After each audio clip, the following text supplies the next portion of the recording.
The title. The title. Oh, I need to turn my desktop audio. Not at 0 though, like 10. The title says it all. I might actually, if I'm reading, I might want to turn on a limiter. There. Okay. So then, if I say something really loud, it doesn't peak. Since this is more a voice thing, so I don't on this definitely not TOS emulator thing. I have the story. I have it muted right now, so you can't hear. Wow, it. Wait, can I even read the story on here? Okay, I can. I do have the whole story unlocked. It should just let me read them. All right, yeah, and then I should be able to go up to Black Fate and Final Verdict.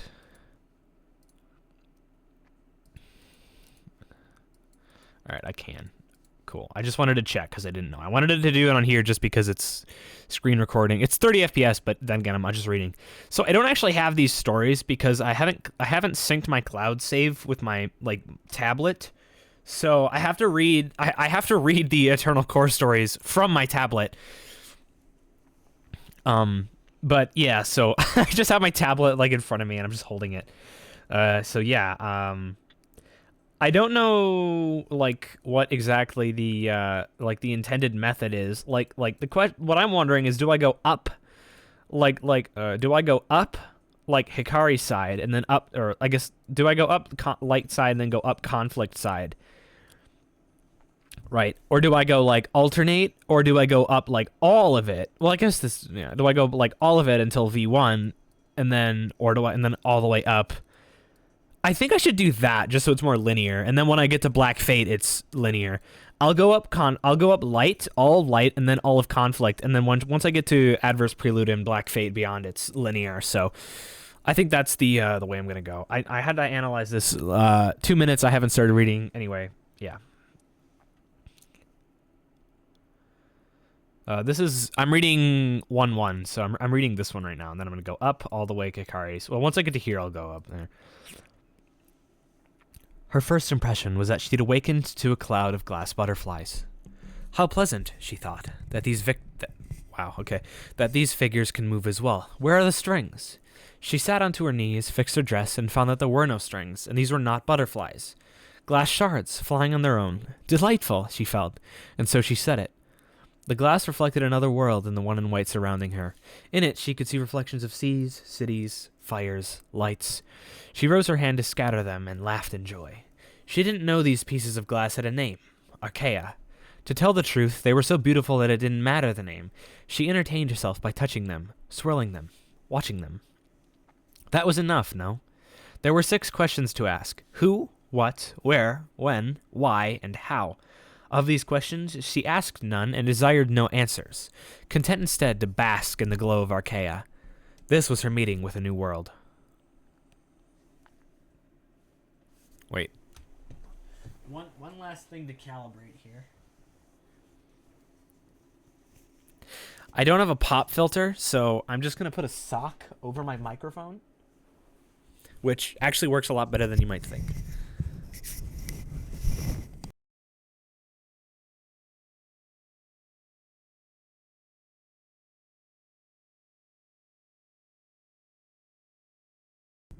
All right, sock filter. But questions come inevitably. The girl stands amidst a spiral of glass and wonders, but really, what are these? Portals? Windows? Memories? This last answer, memories, strikes a chord with her. They're memories, she says, faintly. And like that, her questions stop. For some reason, this is a place all full of memories. Whose memories, or of what, she can't tell for certain, but her questioning has already ended.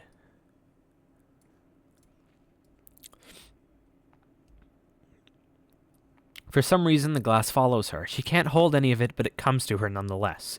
On a whim, she decides she'll begin gathering it, piece by piece, for no reason at all. Without a clock, she has no sense for how many days or hours she has walked, but there is a new certainty in her head. There is beauty in a memory, that's what she finds herself believing. Thinking about it, a memory is never certain, can change with the times, and yet is the nearest thing to a concrete piece of the past. It can be bitter or sweet, and she thinks in either case they're quite enchanting.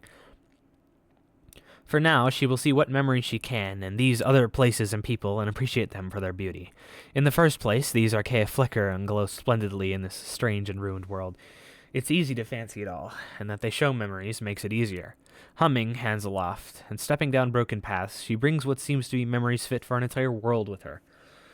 Following behind in a shining stream, memories of an ugly, pretty world. How nice! She sighs, she smiles, and serenity becomes her, it seems too well. But there's nothing to worry about. A pleasant, simple world like this need only be pleasant, nothing more. Alright, I'm going to read Luminous Sky, so I'm going to go up Hikari's side on here so you can actually see what I'm reading. A joyous landscape. For so long she has walked through a ruined yet beautiful world, finding things and admiring them. For so long she's traveled shepherding glass that the sky has become a mirror bending light as far as she can see, and almost shaped geodesically. I don't know how that word pronounced. This game uses weird words to words, so if I don't know how to pronounce it, I'll say I don't know how. And also because I'm weird. The fantastic and glittering roof never leaves her when, with her surrounded by only fancies and goodness, the world has become endless bliss.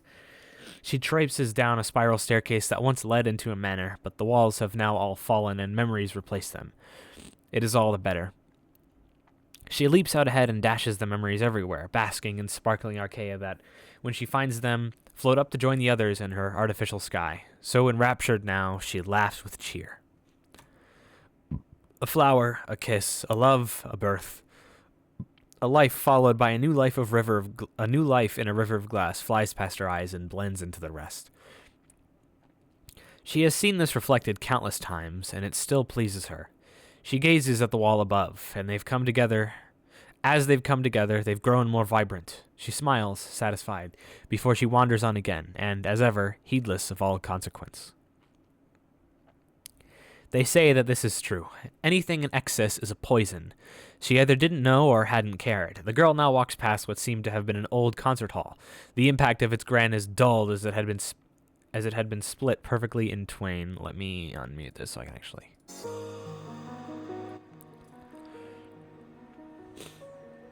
As if some higher power had willed it so.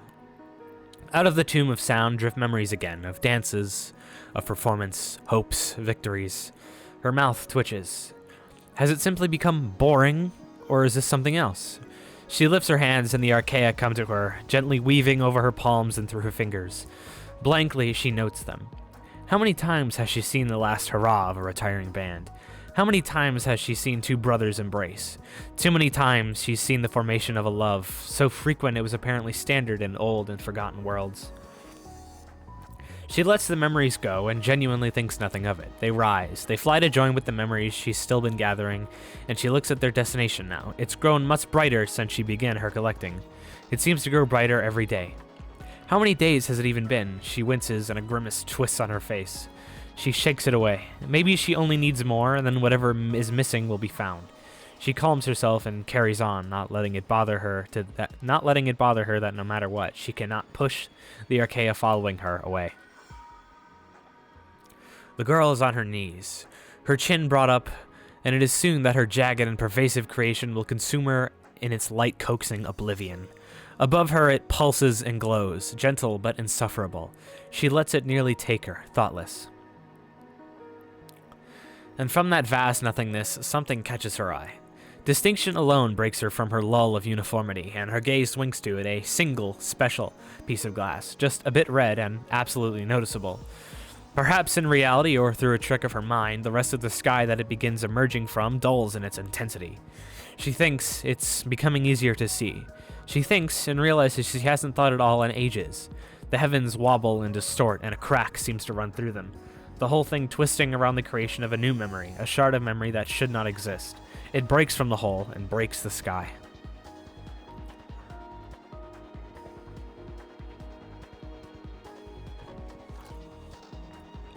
Where's my cursor?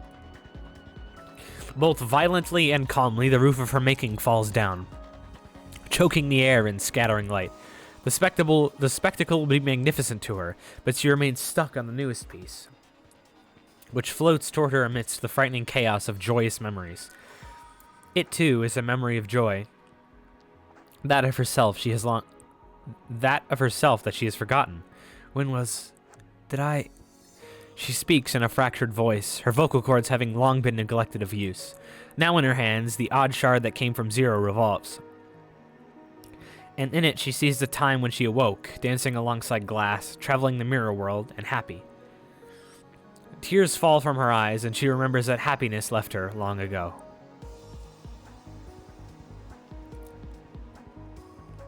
Oh, I have to click. Twinkling glass pieces fall in an unevenly timed rain while reflecting dead worlds as they always do. The girl at the center of it all focuses on a piece reflecting something new, however, and of this world still existing. Tears fall from her eyes, but the reason is yet grasped by her. Her mind still recovering, she agonizes over the loss of everything she had before, falling all around her. But also, she agonizes over the loss of her zeal. The memory reflected shows a better and ignorant time as she walked into a trap she'd created for herself. Even if she knew where it would lead, these shiftless travels inviting senselessness, would she have done it all again just to be happy? The red in the glass is that of the red in her clothes, and she grasps the shard tightly to add the red of her hand to it, blurring past and present, running warm over the shimmering surface. She feels again, but she feels so much more than before. She feels, overwhelmingly, regret. These were times that, almost with pride, she had moved meaninglessly. She had gathered the arcaea to enjoy them, and not thought even a bit as to why. She had brought this on herself, a torturous and tedious hedonistic existence. I believe that's how you pronounce hedonistic. Or hedonistic? That doesn't sound right. Whatever. A manufactured and blinding prison. She had done it all for nothing and nearly lost herself. And to a question of why, there was never an answer. Just to be happy? That hadn't been it either. Collapsed on her knees, choking through cries with the memory over her breast, she knows the weight of her errors. She has surrounded herself in love and life so much that it came to disgust her, and that truth grieves her. In grief, the girl cries, thinking as much as she can about everything that has happened and what anything meant. Oh, I didn't mean to do that. Hold on, I figured it out. I think it's 1-9. Silence. A few small pieces of old times falling down intermittently break this, but the girl's anguish has settled. She no longer openly weeps, sitting amongst shimmering glass with dried tears on her cheeks and dried blood in her hands. Fear, worry, and regret have ended, so she now has to look out ahead. What she had done was misguided. It was in fact not guided at all. With the idea of more happy scenes would only be better, she had filled the sky with good memories, not wondering if there might be any danger in bringing so many of the mysterious shards together in one place. She realizes now that they had threatened to swallow her. If she wants to press on, she must have a reason. She needs to answer those old questions that she had forgotten. What does this world mean? Why is she in it? Why are gentle memories attracted to her, although she sometimes saw flashes of hardship and pieces that refused her? Who was she? Light comes back to her eyes, and she stands on shaking legs. As she does so, the arcaea surrounding her shift. She looks on at them curiously and lifts her hand. They lift too, and she ponders. She realizes this is different, but there's also something different within herself. The arcaea will not come to her unbidden again, and she will not allow herself to be caged. She wipes away her tears with the back of her bloodied hand and lets the shard that has turned her onto this new path go to follow behind her. She will let that be a memory and face this strange world anew, and she will find all that it is good for, be it good or bad. This she swears, and she is certain. 1ZR, which is a special, side chapter.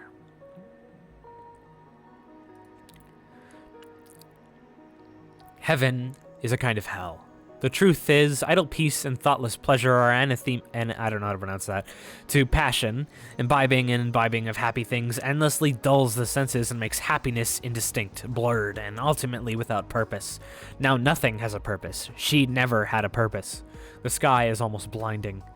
She may be wandering or she may be standing still. She isn't sure and it doesn't matter. The sky she's made has her attention, but the memories within it can't be sorted out. It has all become an opaque and overpowering haze-compelling emptiness. She is losing herself. And as she is losing herself, she remains numb to the encroaching dissolution. Though she did not remember, she invited this pleasurable and suffocating cage, and she locked herself within it. Now she lacks even the will to worry. The sky goes brighter and she loses more of herself. With little time for her left, she stares upward as if waiting. Bright, bright bliss, beauty above, effulgent memory overtakes her. Her mind whites out, and without meaning, light fades away. Without meaning, time passes, and a girl stares up into an empty sky. Her mind ended, and thus her story along with it.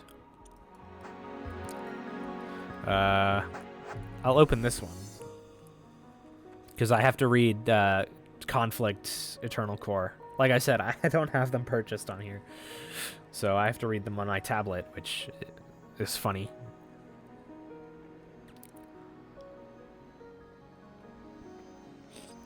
She'd awakened in a ruined tower, first noticing pieces of glass floating in the air.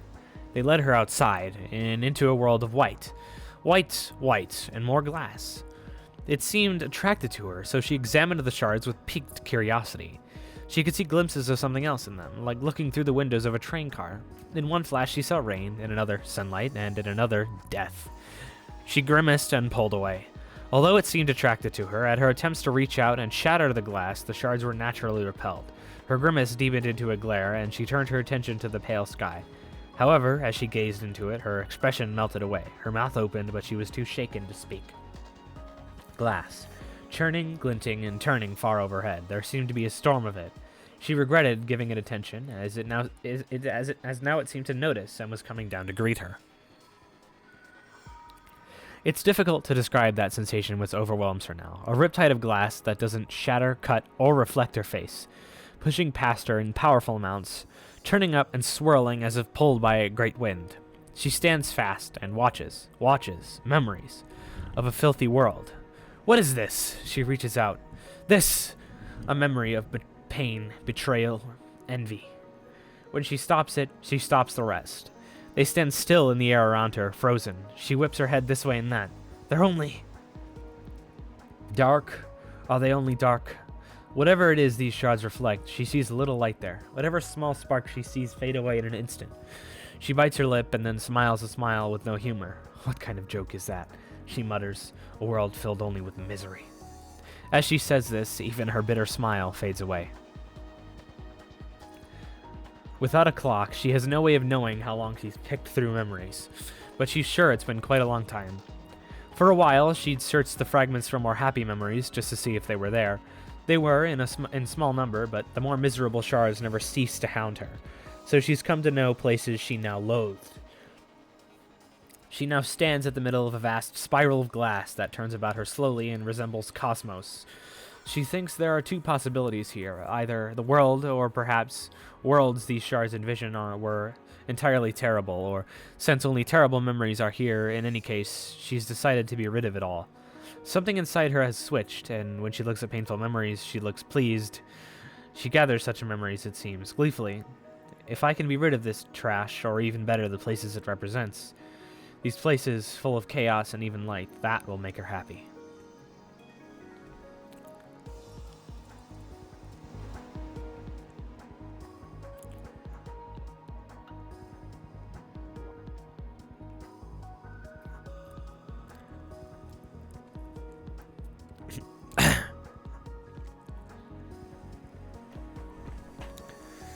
It had been a while, so she'd grown confident.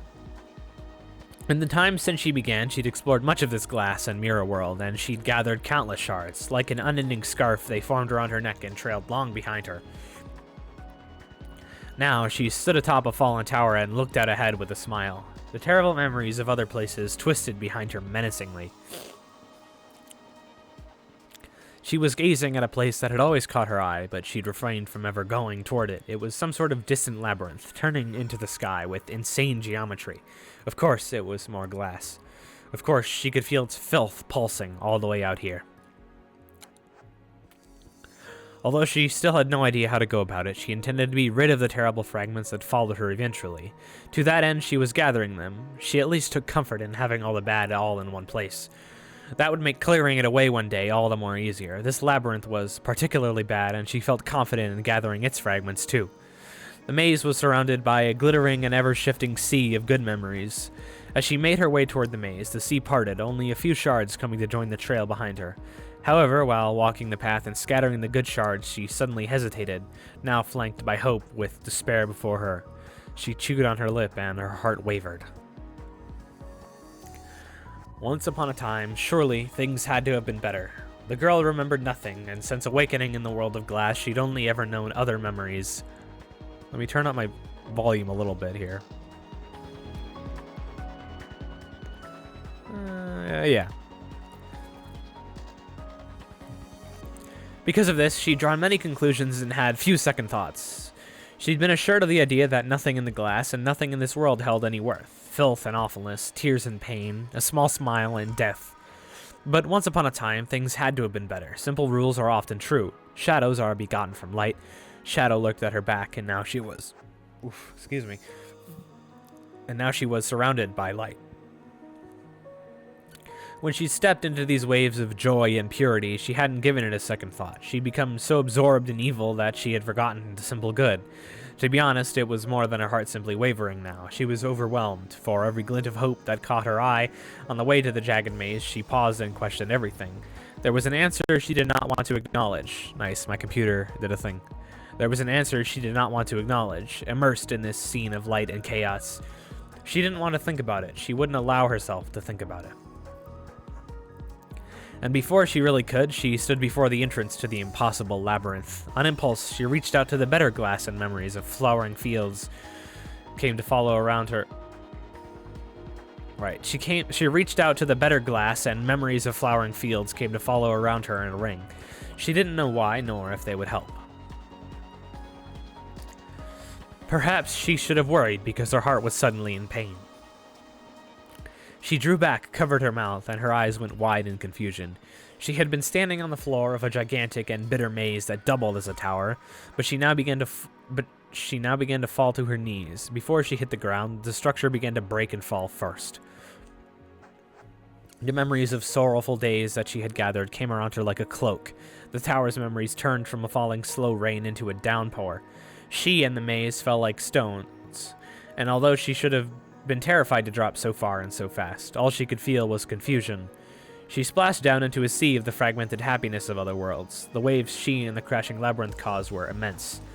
Glass pushed against glass in a way that could be described as both ugly and beautiful, and she knelt at the center of that storm.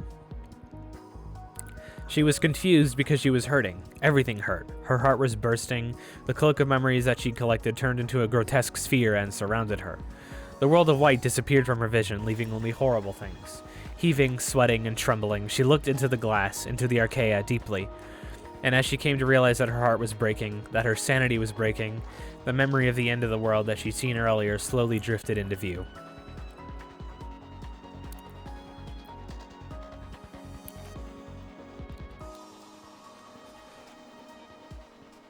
The girl had felt many emotions since her awakening into the white and ruined world. Mostly, she'd felt anger, but she'd been able to turn that anger into a strange sort of hope. True, she didn't have much of a plan.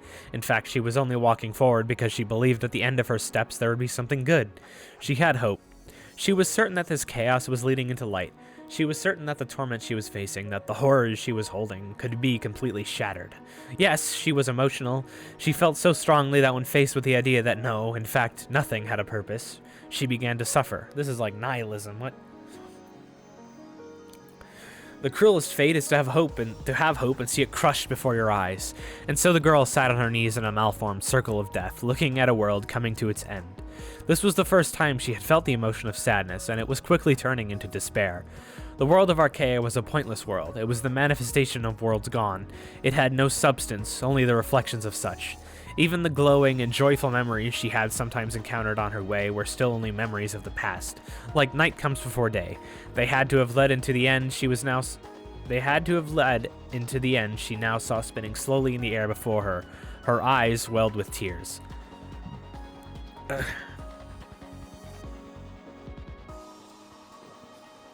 Oh. I dripped some milk onto my blanket. She had felt so much since waking up. She'd felt joy. Joy left her. She'd felt fear. Fear left her. Anger left her.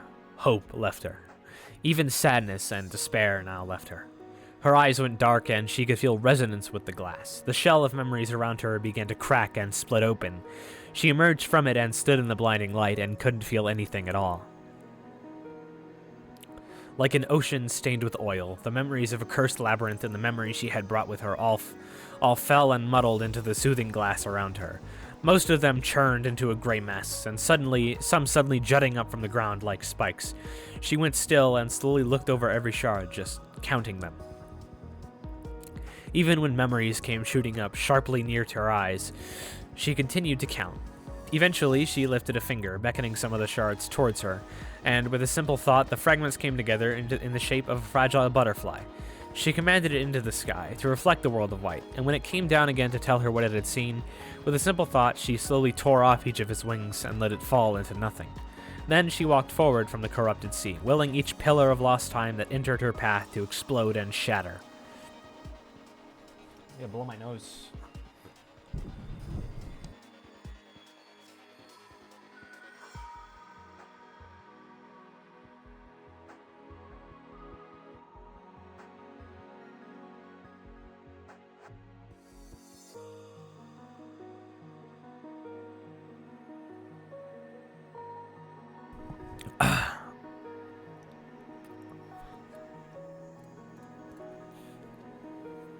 Time passed. She changed. She no longer sought to collect memories. She walked through the world mostly absently. She discovered things about her and about herself, but she had no ambitions. Ugh. Now she walked beside an old and crumbling building, twirling a parasol she had found in the ruins someday. Silently, a creature formed of glass reflecting bitter days glided down toward her from the sky. It resembled a glistening and jagged crow, and it was something she considered no more than a tool. After that day at the now fallen tower, she'd become more in tune with the chaotic arcaea and was able to call upon things like this. In its own way, it whispered to her of places beyond her reach in the blinding white world. Glaring at it, she had it burst and fall apart, and she moved on. These crows of hers sickened her with news. The world was empty, that's all they said. That she knew. She'd never find anyone else here. She wanted to, she needed to. But it was not because she'd hoped to have someone to share her fate with. She needed to let this frustration out on something alive. She needed someone to hurt.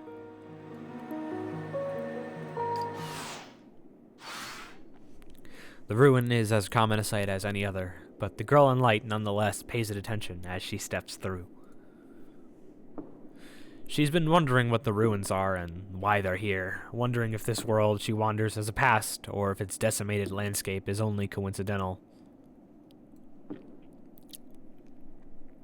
She feels she has to think about it, not to succumb to the bliss of ignorance. If she wants a reason, then it might help to know the world, too. Perhaps this is a reflection of another world. She has seen things like it within the arcaea, but that also makes her wonder if in this place there might be standing towers and buildings that are not in ruin. Maybe she's only yet to see them. I clicked hello. This ruin seems like it was once large, grand. It must have been a beautiful place where many people came, she thinks. If it did have such a past, then it is a shame. There is only her now, moving through pews and broken candlesticks. There is only her, and she blinks, seeing that there is in fact somebody else. Somebody else stands still at her left, before a broken wall. Once, she would have grinned happily but carelessly at this person. As she is now, she looks at the shadow-covered girl in confusion, but certainly not without a fluttering, insuppressible feeling of elation. Outside of a memory, here in the world and before her eyes, is a person. All this time she's walked alone, and here is somebody else, one other living, breathing person. The other girl doesn't notice her. She is standing in place, holding her parasol, and sleeping. Her dark figure cuts so strongly against the rest of the world, which shines so bright in the distance that she thinks this must be a dream or perhaps a waking memory. She opens her mouth to speak, and the other girl opens her eyes to consciousness. She who hurled sad and evil forgotten things opens her eyes and witnesses the changed and white-clad girl before her.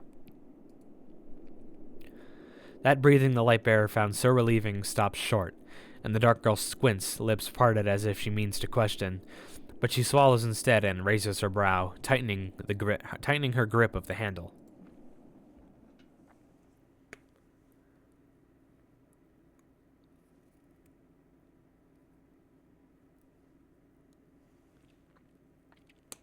Her own twisted elation flows out from her heart, just as unstoppable but so much more eager. It climbs to her face, and the girl of chaos offers the girl of light an honest, irrepressible smile.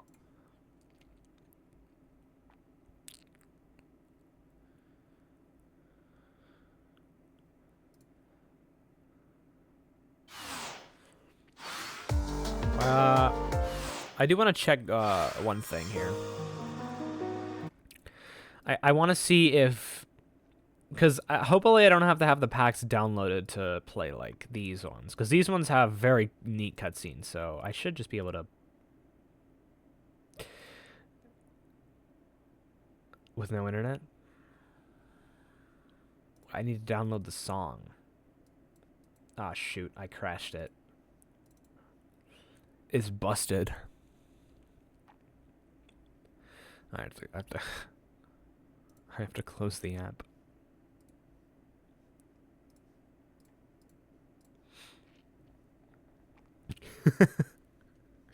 That was funny. Yeah, let me just reopen this quick. Minor detour here. I am trying to... So I can't read the endings, which is aggravating. I mean, I can read them on my tablet, but you won't be able to hear it very well, which is, again, kind of annoying. Actually, you won't be able to hear it at all. This takes forever to load. I don't know why.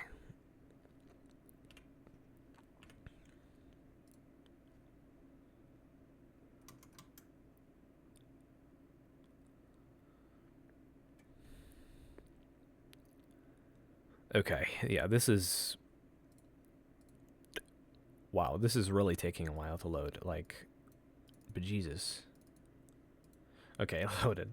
So I can't read those, but can I play, like, F6 and F7? Okay, so I can play F6 and F7. Yeah, I'll just read the, I'll just read the, I'll read the endings on my tablet, because I know I have them downloaded. So yeah, that's going to be a kind of a dumb thing. I would really like to read them on here because they're really cool. But oh well. Intermission, yeah. Go get your, go take a pee, you know. Go hydrate.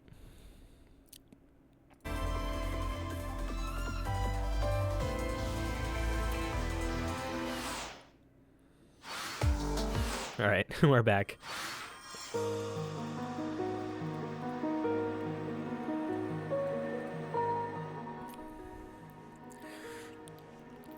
In the walled, unroofed church, known only by its skeleton chairs and white candles, the girl in black stands near the remaining old gate, looking at the person she's just met. It's actually quite simple. She's been upset for so long, and now a true flesh and blood person is finally in front of her. She isn't thrilled, she isn't even excited. The smile on her face is an effortless lie, but it's one she can't help but tell.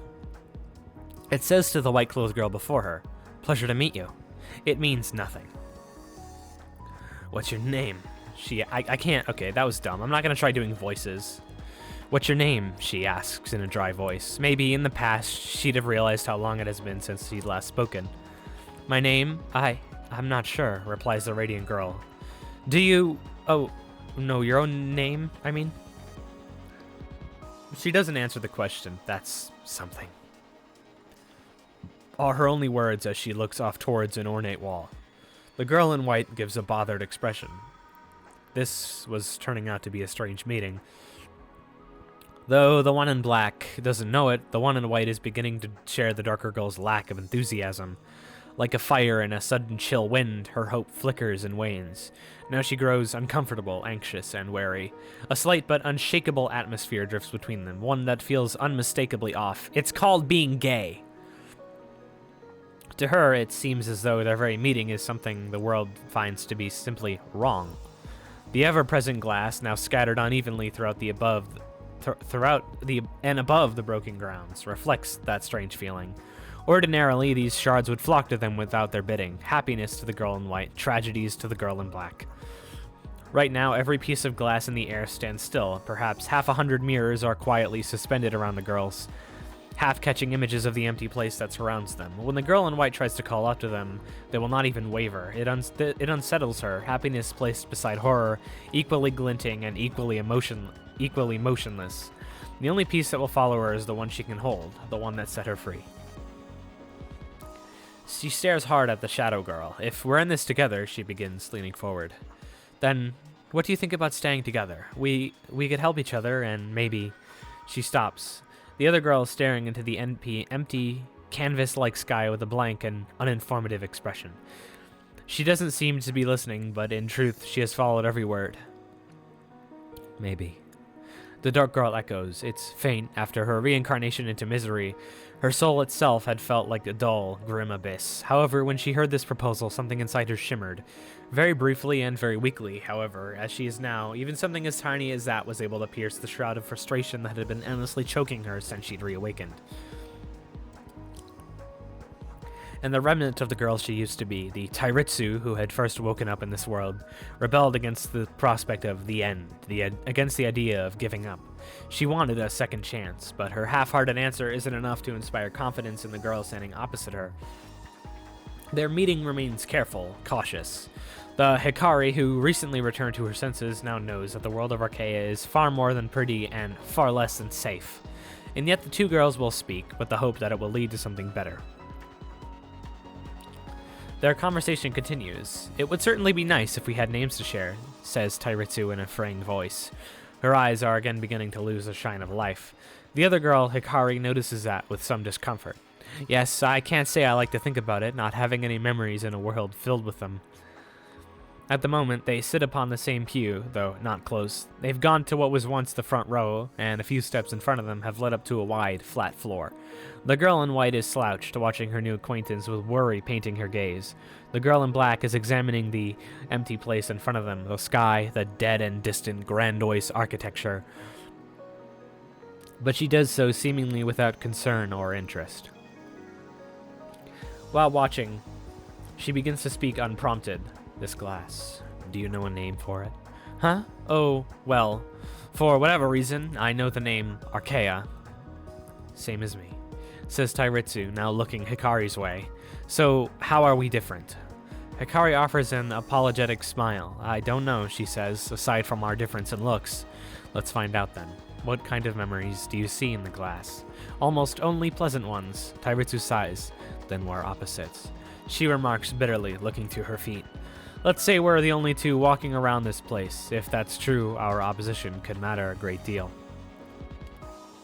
You don't see happy memories through the Arcaea, says Hikari, leaning slightly toward her conversation partner. I'm sorry. That's just how it is, says the other girl. For a short while, they remain silent until Tairitsu speaks again. But from what you've said, I suspect even your pleasant memories haven't resulted in a happy life for you here. Well, am I correct? To this, Hikari nods. I don't mean to make it sound as though I've had it rough since waking up, but you see, I once gathered enough pieces that they could cover the sky. When I did, that new sky almost killed me. I felt like the light was slowly eroding my mind. I think it was mainly my own fault, to be honest. They both feel it's best to be honest. After Hikari tells of her naive and dangerous journey bathed in light, Tairitsu coldly recounts her tragic struggles through maelstroms of dark.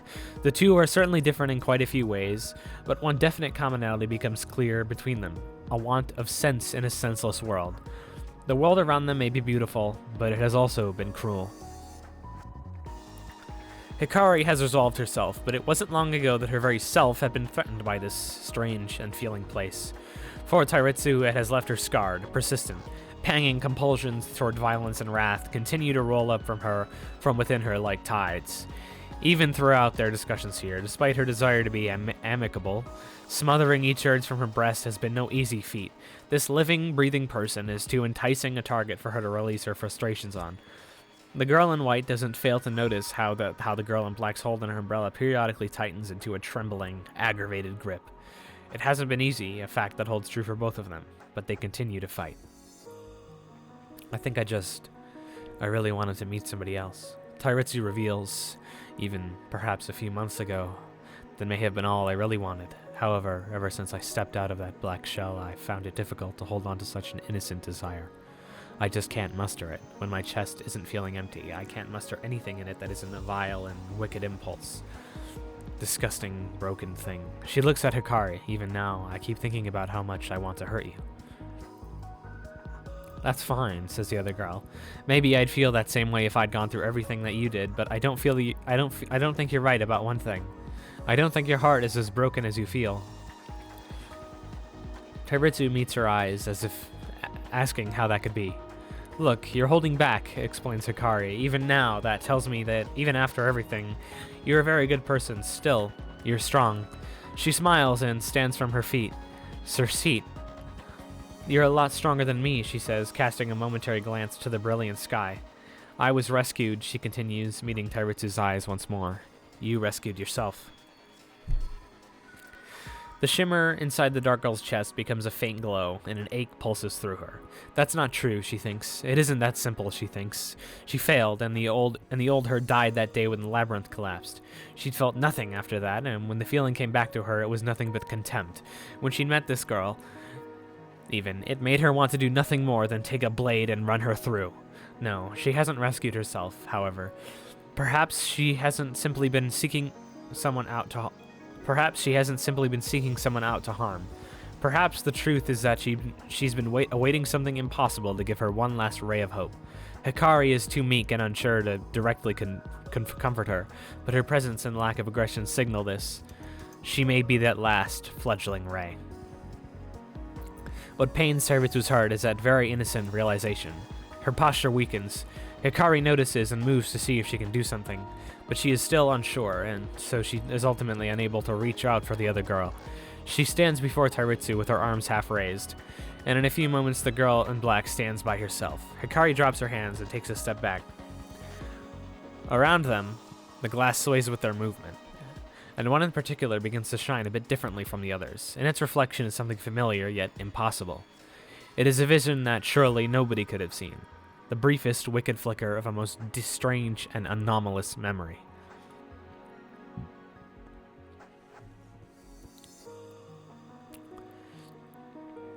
They stand apart, Tairitsu holding a hand over her chest, fingers clenched and struggling as she takes heavy breaths. She is reinvigorated, in no small part thanks to the girl in white. Hikari has given her one precious final reassurance. It does not have to be the end. One last path out of this white and blinding hell still exists.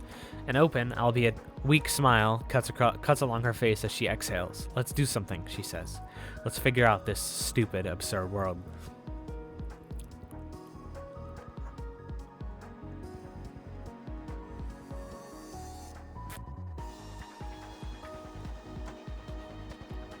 It's not that stupid, says Hikari in mild protest, smiling herself with just as little strength.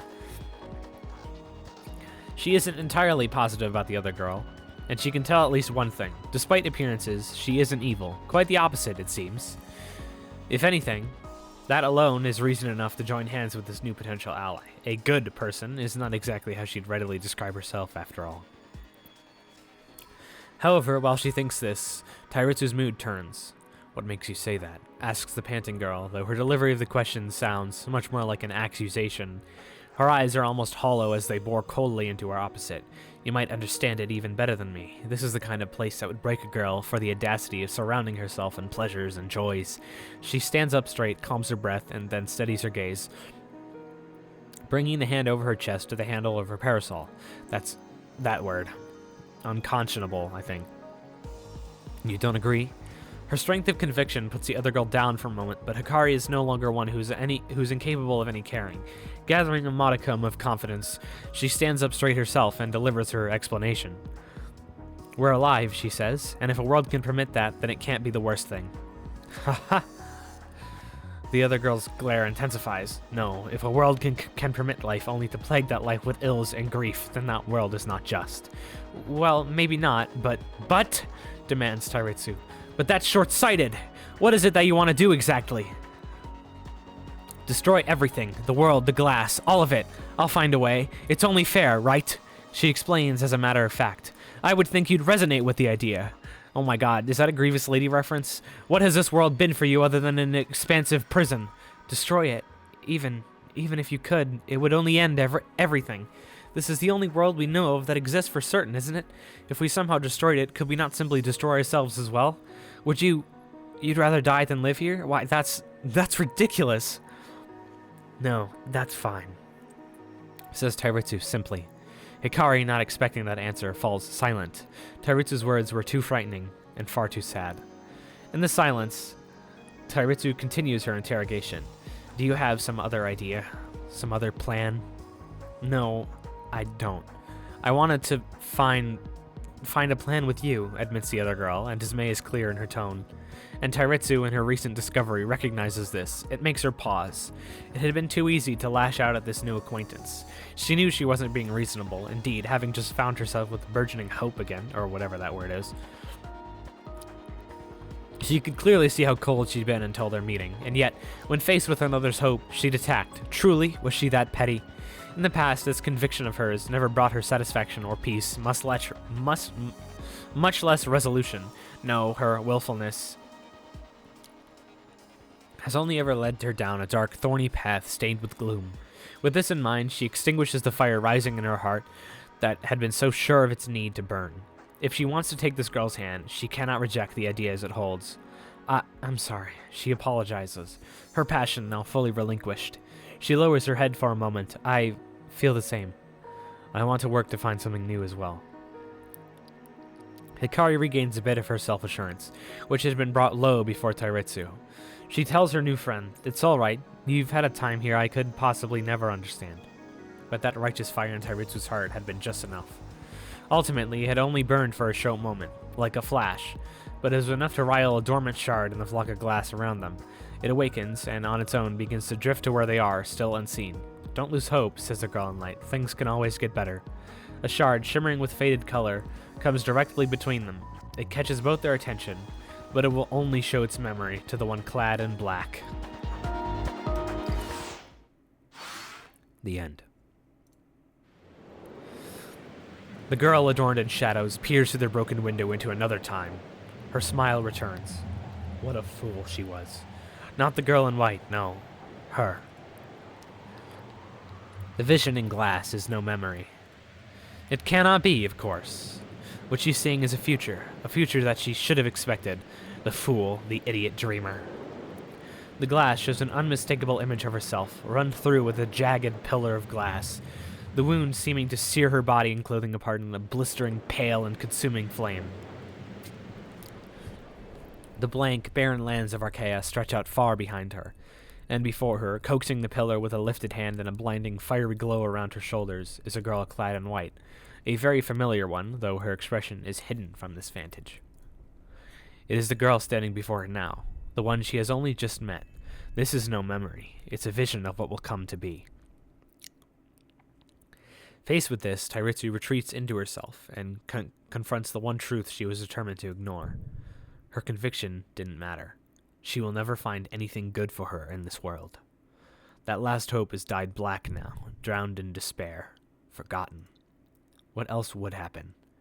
What was her hope for? Idiocy, tiresome, blind idiocy. Tiresome effort. Tiresome memories. Tiresome existence. Tiresome, awful, sick of it, sick of this, sick of herself, sick of everything in this never-ending, mocking play. Miracles? No. She'd said it herself. This world is hell, and she knows this from the fractured ideas of worlds dead and gone. Even angels can one day fall and awaken to demonic form. The girl in light is just like that. In a turn final and damning, what was once a mere pit inside her chest is clawed and spread. It wastes, decays all through in an instant, leaving instead a cold and endless chasm. As the darkness within it creeps out to coat her insides and choke her thoughts, she sees Hikari very clearly. Sees her gaze darting to the shard, sees the panic, the clear knowledge in her eyes. The girl knows. And now she can't face her opposite stare, won't say a word though she sees clearly. You're unnerved, unsettled, unabashed, unforgivable. That anger twists into hate and loathing, spilling over and arriving in her eyes. Wicked betrayer, wicked, wicked place. She tightens the grasp on her parasol, looking past the shard to Hikari, who is standing still. Frozen in place, surely because her ill intentions have been exposed. It's worth laughing about. Terutu's eyes narrow, and she excises the remains of those word emotions the girl had begun to cultivate within her. With finality, she is emptied, and with that, she knows what she must do. But this mirror is still one way, and thus her anger as well. Hikari is unable to see within this peculiar shard at all. Unaware, she can only watch in confusion as Tairitsu's countenance drains more and more of color. A sense of danger wells up in her, and though she can't understand why, nice computer, she can feel it there. In fact, shadows now seem to be crawling up from the earth, light perishing at their touch. Darkness nears her, and her breathing shortens. She takes a step back. She almost can't believe it. She certainly doesn't want to. Even after surviving the harrowing ordeal, that blinding light sky, something terrible faces her again without reason. But still, she had survived it. And now she knows for certain that survival may not allow compromise. With this thought in heart and mind, Hikari makes a damning mistake. She reaches for the one piece of glass, the one that gave her comfort and direction in the midst of her lowest moment. When she raises it to her chest, the hairs on the back of Tairitsu's neck rise up as well. Fear pulsing through her, along with a conviction to never meet with tragedy again, Tairitsu closes the distance to Hikari in an instant, without warning, ready to once and for all firmly grab hold of her life.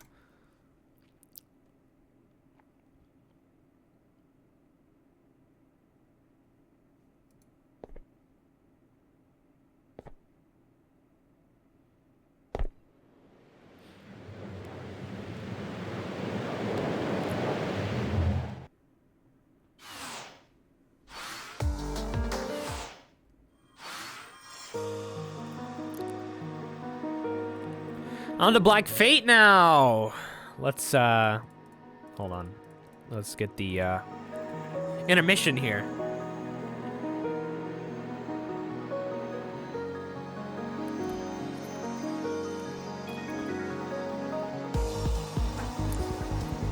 Black Fate's pretty short, but it's got some interesting stuff, so... Oh, wait. Wait, did I read this? I didn't read 2D. You can read it yourself. It's very long and very boring. And I'm kind of on a roll, man. Anyway, Hikari, Tairitsu, if they knew each other's names, if they even knew their own, would that change how they had felt from then until now? Light and conflict. Light, names so lofty in a world so bizarre, so outlandish. Would they have considered the meanings and found different paths? Or would any divergence, any turn or taking of a choice, any circumstance or odd spin of fortune's wheel still have set the two girls into inevitable dissent and discord? Hikari, who still does not know her name, would be unsure. Tairitsu likewise is however damned with fateful knowledge, and knows dissent and discord between them will always be. Nothing will change, nothing would. The girl in white and the girl in black cannot reconcile. This, all of this, may only lead to... Ah! Hikari's voice escapes her when the blade of her foe comes. She raises her hand at once, and with it, glass strikes against glass. It holds, it shines, unbroken, and in her peace, Hikari can see her own pale face, agonized and frightened. A heartfelt conversation has led to this, to a heart-pounding clash. She takes a single step in retreat as her body bends from the force of the other girl's strength. Her skin goes cold. She finds she can't breathe. She realizes there, looking deep into the now close eyes of the girl attacking her, that her being attacked is not the source of the fright clawing and gripping at her insides. It is not that, nor the fact that she can hardly resist as the push of Tairitsu's blade inches her own nearer and nearer to her taut neck. No, the sweat in her palm, the breath trapped in her lungs. It's all because the person before her, the girl who had felt to her a tragic and sorrowful figure only moments before, seems now so utterly changed. Ooh. She's not the person she's spoken to like a fellow and a friend. In fact, she doesn't seem like a person at all. Her stare is so purposeful, her jaw is unmoving, and those fingers of hers clutched so tightly they're now stained red. Nothing but a beast garbed in black, a shade brimming with malice. Let this end peacefully. Find common ground. Don't be weak, don't falter. With these thoughts in mind, Hikari pushes back. They have both seen and felt the throes of battle within near countless memories, but vicarious recollections are no substitute for a genuine struggle between life and death. Their impromptu blades meet again, entirely without grace. Tairitsu's strikes say vicious and direct, while Hikari's movements are desperate, forever a hair away from a harmful, fatal slip. She only defends, she does nothing more. If she could stop this without violence, she'd do so in a heartbeat. Their flurried tussle is hampered by the peculiar surroundings of the broken church. Lamps and benches placed under a sky. The two move between the aisles. Tairitsu darts towards Hikari's feet, but her target remains planted. Hikari lifts the piece of glass that had once served to rescue her, bracing for the rising cut. But a cut does not come. It instead is that black parasol, tearing up quickly through the air and cruelly into her waiting guard. She groans, panting. It feels like a fire has swallowed her hand, and her small finger, she swears, it must have been bent. Her anomalous piece flies from her grasp, and as soon as she is without a weapon, the pain girl withdraws immediately. To her own surprise, Hikari lands after the first leap with no waver, no fall. She leaps back again, her dress fluttering, and she finds herself standing atop the pews just in time to avoid another coming blow. So close. Can this not be ended with words? Even if it could, she can't even find a single word to say. Even if she could, she isn't given any chance to speak, and even when blessed, she's afforded both. Getting enough distance from her pursuer in time to alone to begin preparing her voice, a new blade shoots out of somewhere, nowhere. Yeah, that's right. It finds her cheek, swift, and just like that, it cuts, glancing across her skin. Hikari loses her breath again. Her hand flies to the left side of her face. She withdraws it, seeing that an unfortunately now familiar color has tainted her fingers. Her palm. Once more, she goes cold. Still falling back, she grips both of her arms, trying to quell their trembling. She swallows the saliva filling her mouth, and quietly she pleads, "Stop." And only, a bit louder, "Please stop." Another shard of glass drives through the air like an arrow, and she avoids it though she was given only a second for its approach. It goes past where her upper arm, its target, had been, and she shouts, "Please stop!" "I know what you want to do." Hikari stops instead, and in a moment after, Tairitsu lands on a row of pews 5 away from hers. "What are you? A demon invented by the world?" Tairitsu asks. "What? Are you just another fragment from a dead place, come to hound me?" No! Hikari yells. "You don't know what you are either." There, Hikari notices, a number of pieces of arcaea are darting behind and before the other girl like patrolling wasps. She eyes them warily, and Tairitsu continues to speak, voice dipped long in woe. "But if you found me," she says, "that means you can't be anything good." And Hikari, recalling what this girl had told her of her past, is brought up still upon realizing that she can perfectly understand what that means. "I'm not that." She mumbles in defense. Another bullet of glass comes, shooting past her ear. She shuts her eyes, forcing tears out of them. If she is to survive, she cannot give up. Eyes downcast, Hikari calls a new piece of glass to her hand, not even realizing how strange it is that she can touch it now. A troop of Sarge also joins her behind her back. She lifts her head. Like this, she once more faces the girl she wishes she could befriend. They erupt from the gate, crashing through it as if it were pain instead of metal. Shards of memory whirl around them in chaos as the girl in black lunges at the girl in white. Pushed back and never pushing forth, though she has chosen to fight earnestly, there is still a hope in Hikari's heart that this does not have to end in bloodshed. Yet still, even if her sway over the glass is not nearly as deft, even if she is entirely unpracticed, she truly won't give in. Glass shields her back in a slapdash patchwork, that is a hard sentence, patchwork pattern, constantly shifting to stop Tairitsu's roundabout spears from ever hitting their marks. Hikari's eyes are sharper than that glass, ever vigilant to pin the dark girl down, to end this peacefully, through force. Nothing about it is simple, however. Ooh. Now outside the cathedral shell, open on the misshapen roads and hills of Arcaea, Tairitsu is free. Keeping close, her movements sweep and her glass flies wide. So doggedly pursued, Hikari finds all she can do is cling to her desperate defense and preservation of her own life. Her pulse is quick, and the sweat that had begun in her hands is now permeating her entire body with an awful chill. Smashing an invisible knife against an invisible dagger, crashing a swift shard into a shining lance flying true before it can meet her throat. Blow for blow for blow, she is made to realize that their battle has gone from a tussling mess of violence to a vicious clash of two formidable and absolute forces.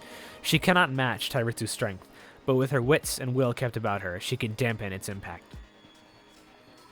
To the torrent of emotions before her, She will be the composed counter, the stone weathered but never broken. She will settle this.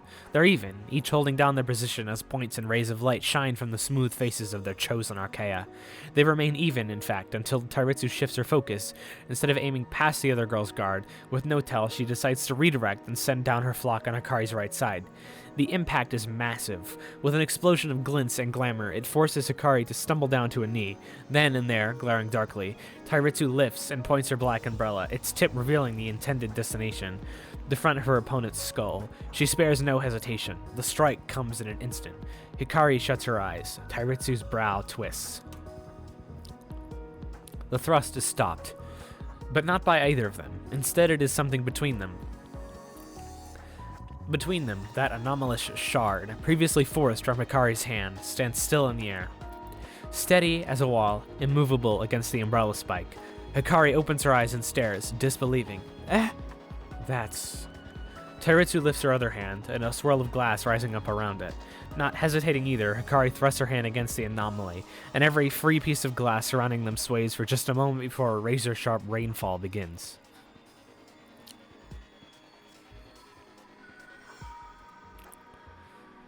It begins like a storm. The falling glass, now under Hikari's command, begins to dart everywhere and every way without order. Though the shards are hers to control, she cannot grasp how to truly use them for a little while. Tairitsu, aggravation and concern plain on her face, retreats. Hikari is thus left hidden in a swarm of edged memories, crouched and still as she concentrates on her newfound power. Tairitsu surveys the land, looking to the sky and to Hikari's storm. She holds a hand up over her head and thinks, to fight a storm, one must summon a deluge.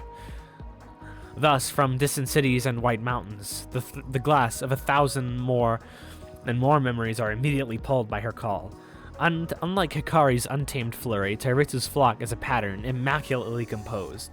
Behind the girl in black, the glass assumes the shape of a giant rose, its petals falling one by one in swirling descents, slicing cleanly through the squall, shielding the girl in white. And Hikari, now standing, though afraid, can only respond in patterned kind. Bloom after bloom and chain after chain follow in their maddening, frantic, distant combat. From miles off, it seems things are exactly as Tairitsu wished, a clash of two storms, rain fighting rain, lightning flashing throughout, and their undulating clouds joining the fray by bursting, spiraling, and flowing in an explosive display, a sparkling tumult of furious natural powers. Fumult. And beneath the whirling and silver flood stand two girls, each with a blaze in their heart. Each avoids volleys of shards by mere millimeters, and they begin to run as they fight rather than holding their ground. Rushing through Arcaea's plains, they cast glass artilleries and skid along the shining earth as their improvised bullets fall and scatter like shrapnel. Glass pursues, glass cuts out their roots, glass aims for her feet in an attempt to pin the enemy in place. It is madness, frenetic madness, chaotic yet constant. Their movements soon become nearly even, steady and regular. Evade and fire, always. Within this overwhelming row of beauty and violence, they once again find themselves evenly matched, and thus it is Tairitsu's turn to gain the upper hand. Small intermission. I need a drink.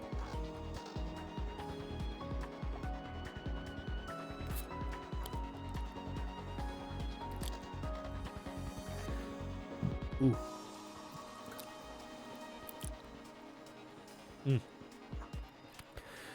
Her journey in this place has been hell. Hell from her birth to her first steps. No, even first steps were denied to her, weren't they?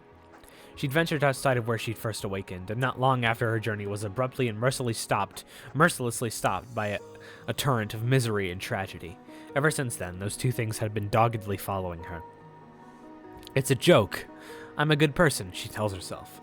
I am not these dark clothes I am born with. I am not these dark memories I am tormented by. I am not a person who is evil.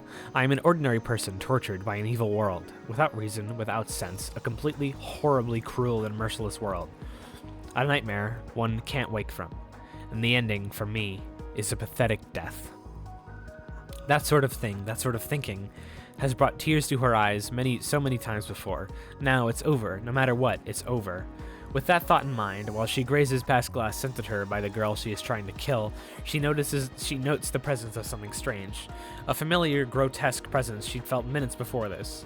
The feeling like reality itself has lost correctness, an impossible condition made manifest. That anomalous feeling is just beside her cheek. She looks to her right, and the violent-tinged and grossly warped glass of an anomaly comes into her sight.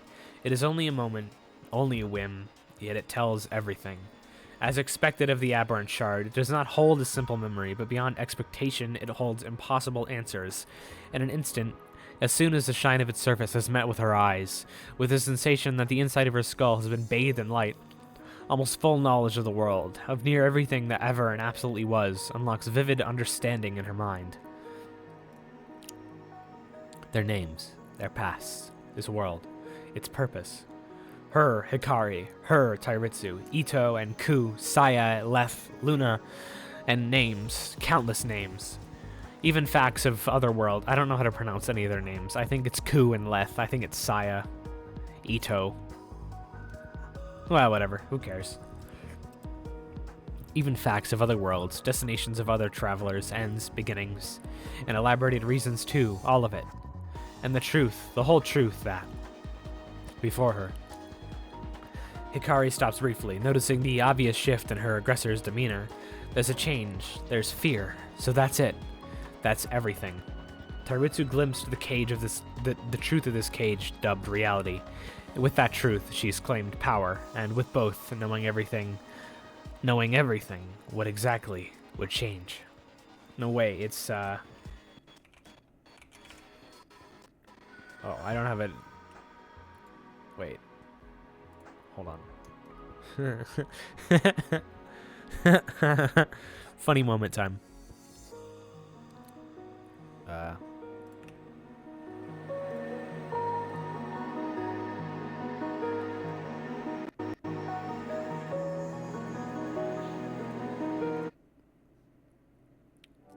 Wait, watch this.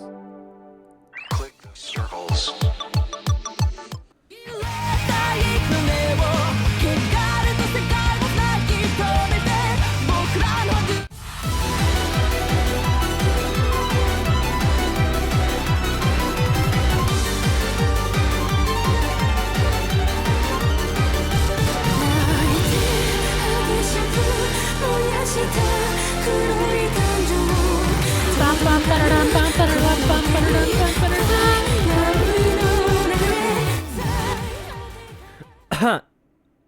Anyway, I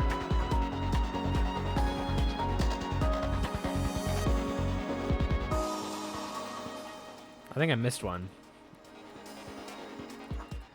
Yeah.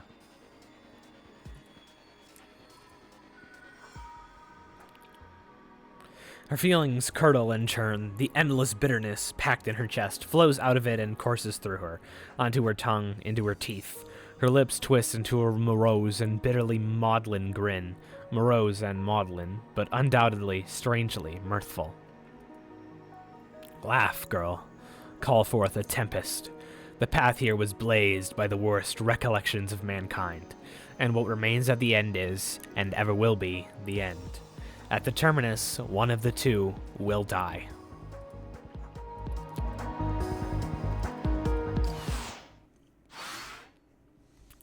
The illusion of an even match shatters, and with its destruction, Hikari's hope finally begins to waver. Without warning, Hikari's storm flies to Tairitsu's side, cloaking the other girl in darkness and light. As they surround her, her eyes shut for a moment, and when they open again, those countless memories unfurl behind her as 6 gargantuan wings. Now hanging in the sky in blatant defiance of nature, she lays her sharpened eyes on Hikari. A simple look reveals to Hikari that the path to victory has been nearly closed. She had thought the girl a beast before, and now she sees her as what she is, above and nigh impossible. Glass rises up behind her like a gigantic sheet, a skylight, shimmering and clear.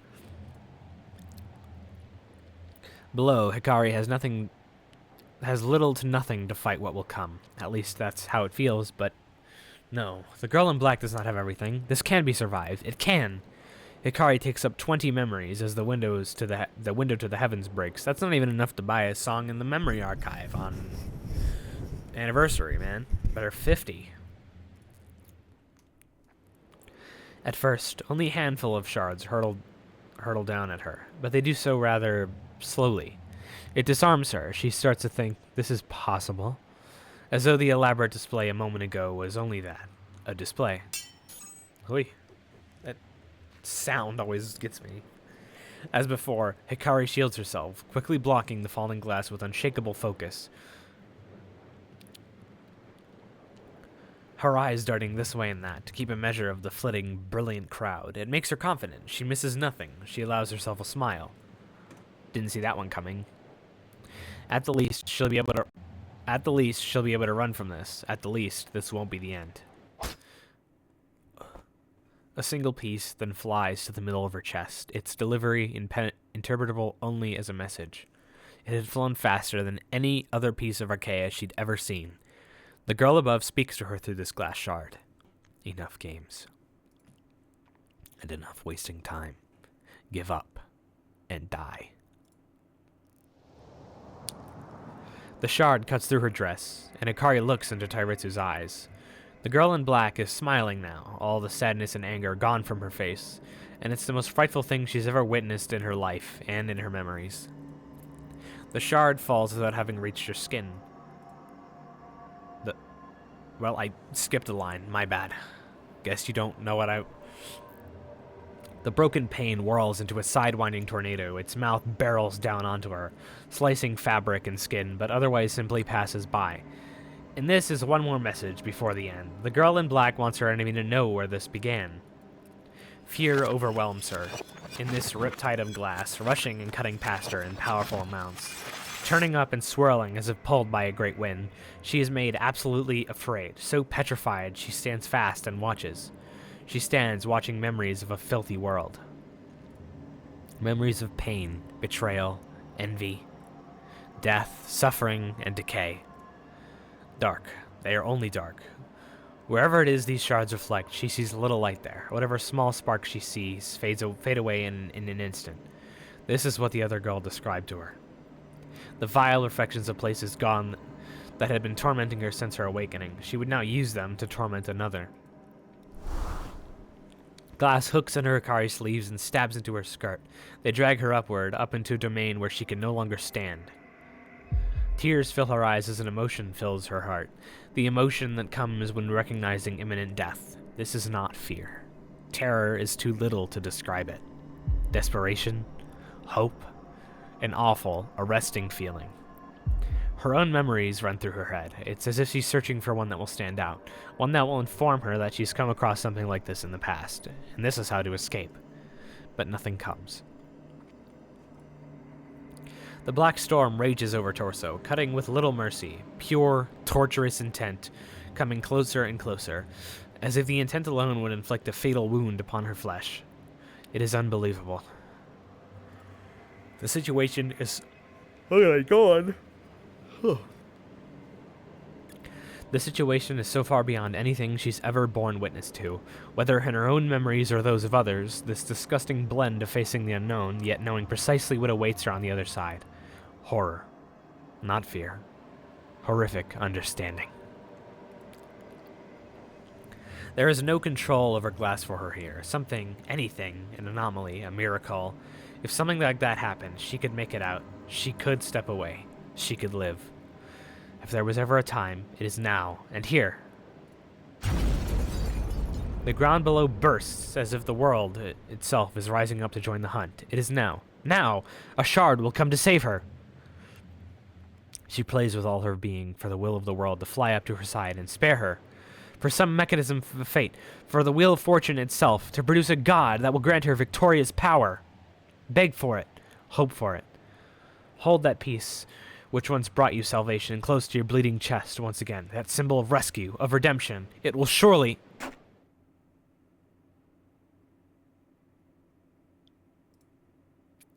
Another shard pierces her body. A hateful stake driving at her heart. It does not reach through, does not strike the heart itself, but its message, a final message, does. One last message from the girl tormenting her. A simple, merciless message. No. The almost lethal blade in Hikari's breast holds the memory of a vast and all-consuming fire. So close to death, her heart thumps, reminding her she's alive. Her pupils shrink to points. Like that memory of flame, her body burns. It burns with a fluid, vicious heat, pain, agony, blood. Her savior shard falls from her hand as she reaches that hand for the terrible wound. Then, a jagged piece of glass whirls out of the tempest and finds the back of that hand. Sound escapes her. Run twice through, her breath has gone as well. Her gaze is steady on the trio of unthinkable sights before her. This reality, horrible and unimaginable as it is, nonetheless is. And so her thoughts, too, begin to vanish.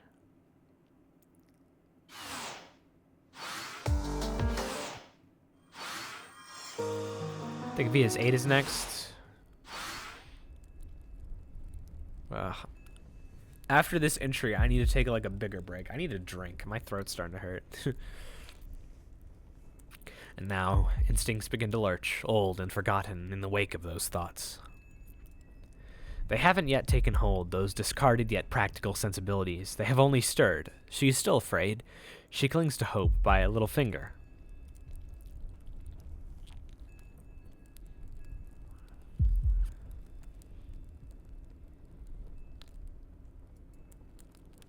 Somehow, she manages to pull on 10 memories to aid her, striking out the needled glass that had been keeping her in the sky.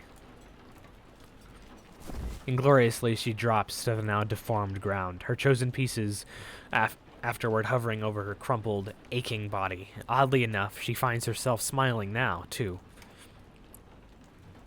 She presses herself up with her left hand. For all the enmity evident in Tairitsu's assault, she had taken too much pleasure in inflicting torture on her enemy's body rather than inflicting any sort of mortal blow. Even the shard now in Hikari's chest, so near to her beating heart and flickering with horrid, wrathful flame, did not do the deed. Maybe it wasn't intended to. Regardless, Hikari is still alive. She feebly sends forth an attack, which is quickly swatted down by the flying girl above her. That girl now looks worse than any described devil Hikari has heard of in old memories. A veritable dark queen, ruling night in the world of day. Nightmare Moon! That ecstatic yet obviously empty smile. Seeing this, Hikari can feel it. How her own feelings are beginning to slip away. Stark reality is sobering her more and more, and rather than dread it, as she had been only minutes, no, seconds ago, she begins instead to register each fact present to the situation. Slowly, or as slowly as Tairitsu will allow, her attack is unending.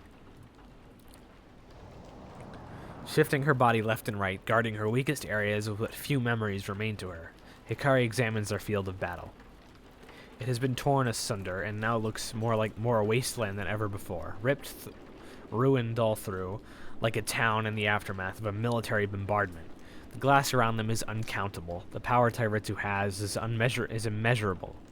Hikari herself is weak. Not only in terms of strange abilities and control over glass, her body has been run ragged. She doesn't have much left before she falls from weariness alone.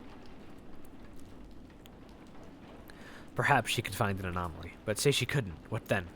She couldn't, so then is now. So? How do you go on when the way is completely obstructed? Should you go on? Glass strikes her shoulder, shining with light. Hikari stares into its reflection. So the other girl can control light now. Light too now? Well. She decides to think over what she's observed once again. She recognizes that she could die here, or she could not. There are two possibilities, and knowing that, she finds herself in acceptance. This could be the end. In a moment, this could all be over, and while she'd rather it not, she can't help but echo the idea. So it goes. And after thought, hope, and feeling, determination is the last to fade from her.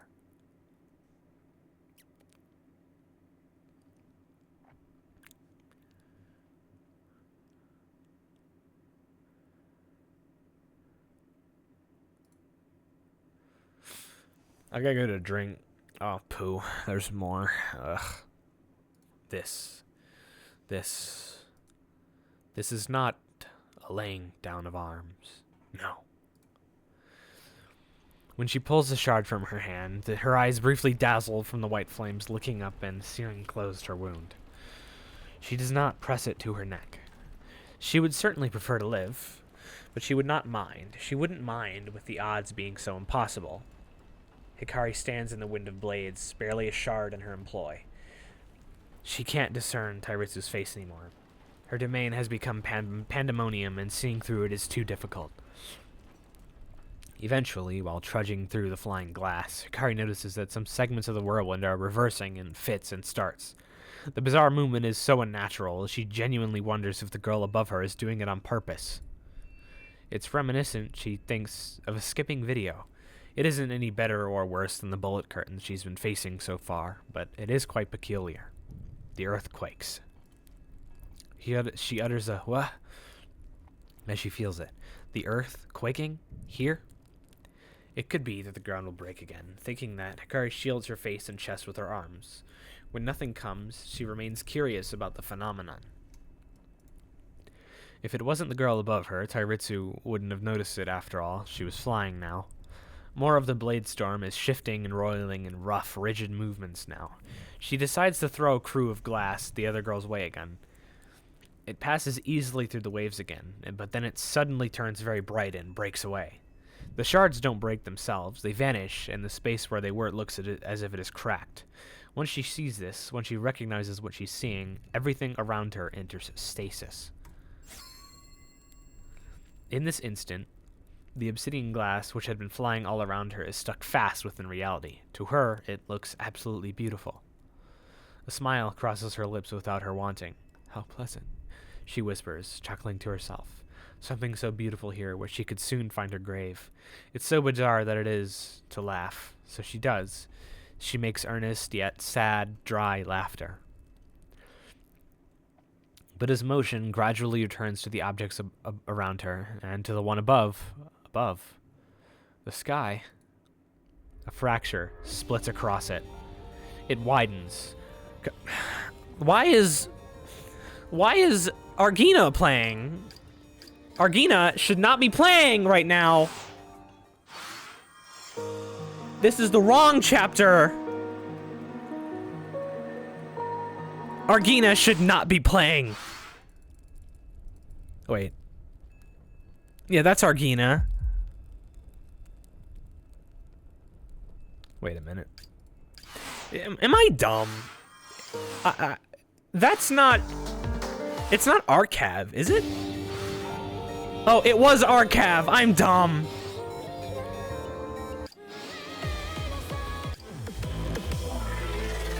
Argina starts off a little differently, doesn't it? How does Argina start? It starts off very similarly, though. I guess it is a Fairy Quidditch song, but doesn't it start off way similarly? My dumb ass really thought that Argina was playing. I thought it was the Argina bug, but they probably fixed that. Okay.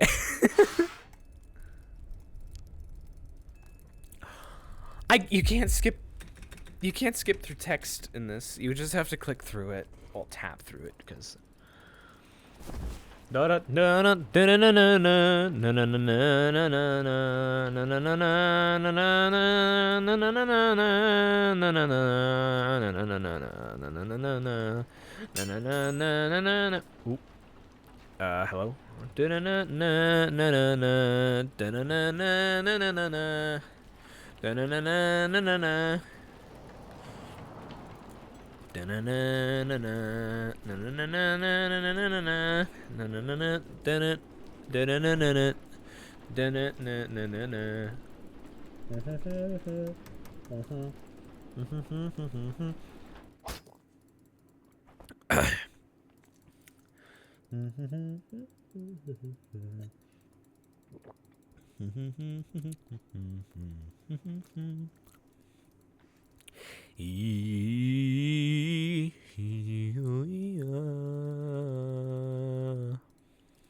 I do have to read the archive part faster though, because it scrolls automatically to sync with the song better.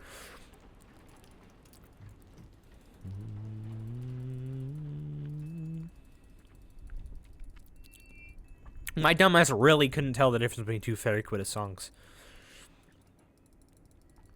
Or fairy quituous. I forgot the song played there.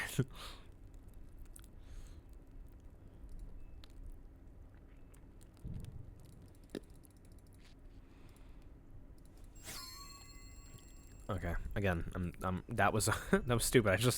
I wasted like 2 minutes skipping through this. A fracture splits across it. It widens, carving a shape out of heaven, and that immense segment begins to plummet. Even I can't read that fast. The world begins to fall into strange ruin. As if Kari bears witness to this, more satisfaction rises to her smile. The sky, the genuine sky, not an artificial one, is falling, stopping and falling again. I can't read that fast, and, watching it, her smile begins to gradually recede. The look in her eyes grows colder, her breath slows, and the faint glimmer of excitement provided by this cataclysm is snuffed out, replaced with little appreciation, a mostly hollow tone. She says, delightful, as if the world has any meaning, as if the fall has any meaning, as if the world has any meaning. It doesn't even play all of Arcav. Well,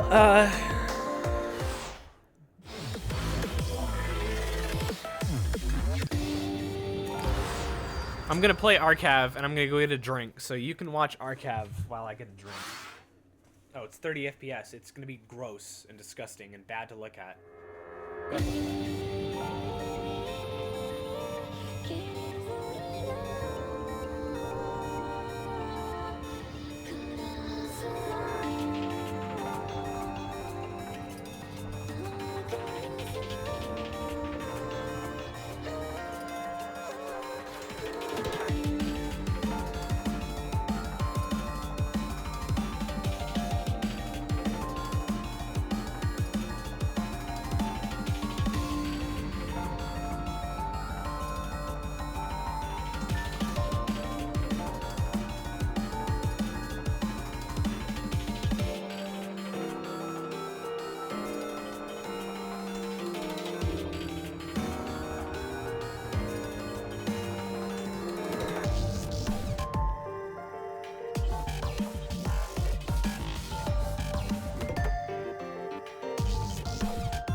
I'm gonna hit them. Watch this. I hit 2 notes. Alright. Now that was the intermission where you would have been invited to go take a pee.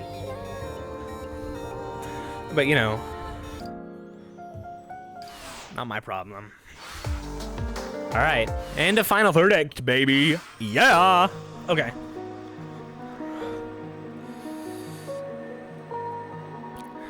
For a moment, she was remembered. That was enough. The world bowed to the girl marked by red as white fire rose from her body. Now, my blanket. The world bowed to, now cloaked in flames that will not burn without her say. She wonders why this has come to pass. Her foe was stopped. The battle for a moment was stopped. And there is more. Above, there is more. All because she has touched on what once was. When faced with the thought of dying, she was not afraid. However, dying was also the last thing she wanted, and still, now, she refuses to die. Now, in a valley of nothing, beneath a sundered sky, her blood falls but does not strike the ground. Only beyond here can a single tower be seen. The bell tower of a hollow church. Dark Souls reference. Jutting there between the divide as if to mark it for those below. The conclusion approaches now. It was expected. Was it fate? Now, there is starlight in the heavens. The veil is rent, and the darkness behind it is glittering. Is it within her notice? Does that matter? The pictures have slowed and stopped. The fall of the firmament has slowed and stopped. Her blood is hot. Her eyes are dull. And Tairitsu knows, despite their dullness, those eyes promise demise. She knows. She swallows. What little spit dampens her otherwise dried-out tongue and throat. She meets those eyes, wordlessly. Wordlessly, she vows to defy them. In Hikari's heart, emptiness threatens. However, it isn't the emptiness that Tairitsu can view through the silent girl's stare. Will lurks, but not in weakness. There is a sincere will to survive, unkillable in Hikari's soul. It will not perish. Wordlessly, she vows to live. Tairitsu moves forth like a dragon. The world holds her back, and still, like an untamable beast, she resists. Is this atmosphere? Is it force ripping at her skin? And is it force ripping? I don't really get how that. Okay, whatever. And yet she drives forward still to the true beast standing on the earth. That beast turns her head. The world seems to turn on its side, and at once Tairitsu meets the ground. Glass falls in a tumultuous clatter, splashing and scattering and flying out. She cannot feel her arm for a moment, but forces it to return to recognition. She drags herself onto her knees and spites a white tongue of flame flashing through the shards beneath her. She flies backward then. The earth is set ablaze. The world turns again. Her stomach lurches with motion, though she soon stops and stands still. And with no warning, before her stands the girl in white, a scarf of flames of the same pale color burning over shoulders. Once again, Tairitsu makes to retreat. Glass flies up and down to ensnare her, forming a great prism around her body. Her body trembles once before not moving at all. And so, again, she looks into Hikari's eyes. Hikari does not look back. She looks only into the cage she's made. And she whispers something, but it is nothing the girl in black wants to hear. Tairitsu's grasp shatters through the rough glass, aimed at Hikari's open neck. Hikari lifts her eyes to the hand. 7 colors ring out, and the flow of time goes still. This is one of my favorite stills. I love this still.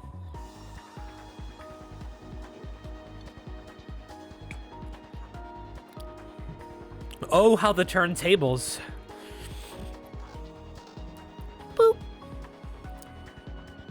Because the sentiment asking for her to stop all this is not kindness, but lack of care, a frightening and deeply seated apathy. This is what she always had, this profound indifference. She must have felt it before. Within her soul, 2 wills are at war. I can't, she thinks. I have to, she thinks. And these thoughts, they fight against those building sentiments of should and shouldn't.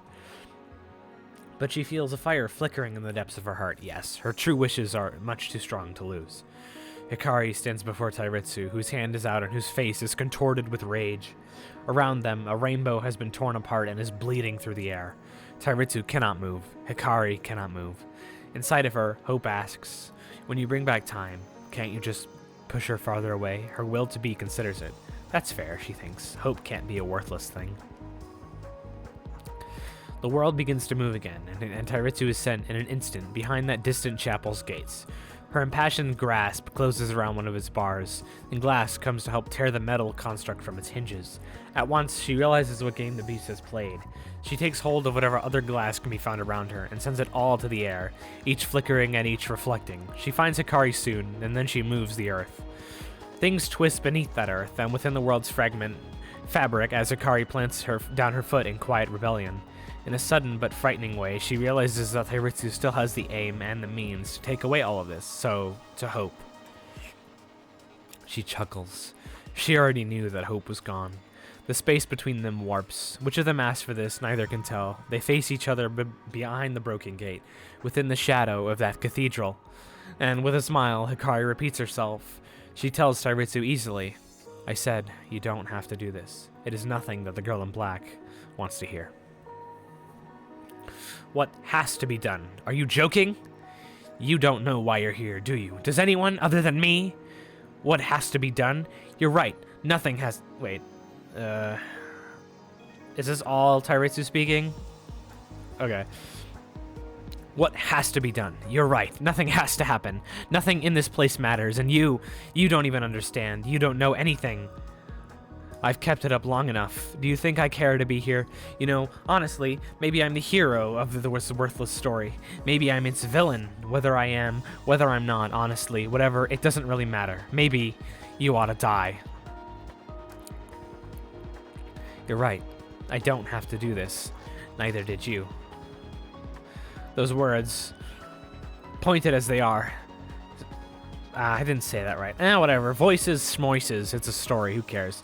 The words, pointed as they are, seem to roll out of her like smooth and heavy stones, bowling over and through Hikari before her.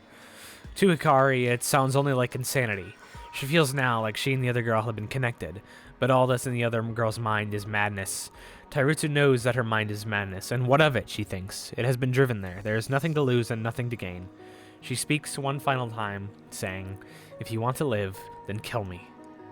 But you should know this first. I want to die."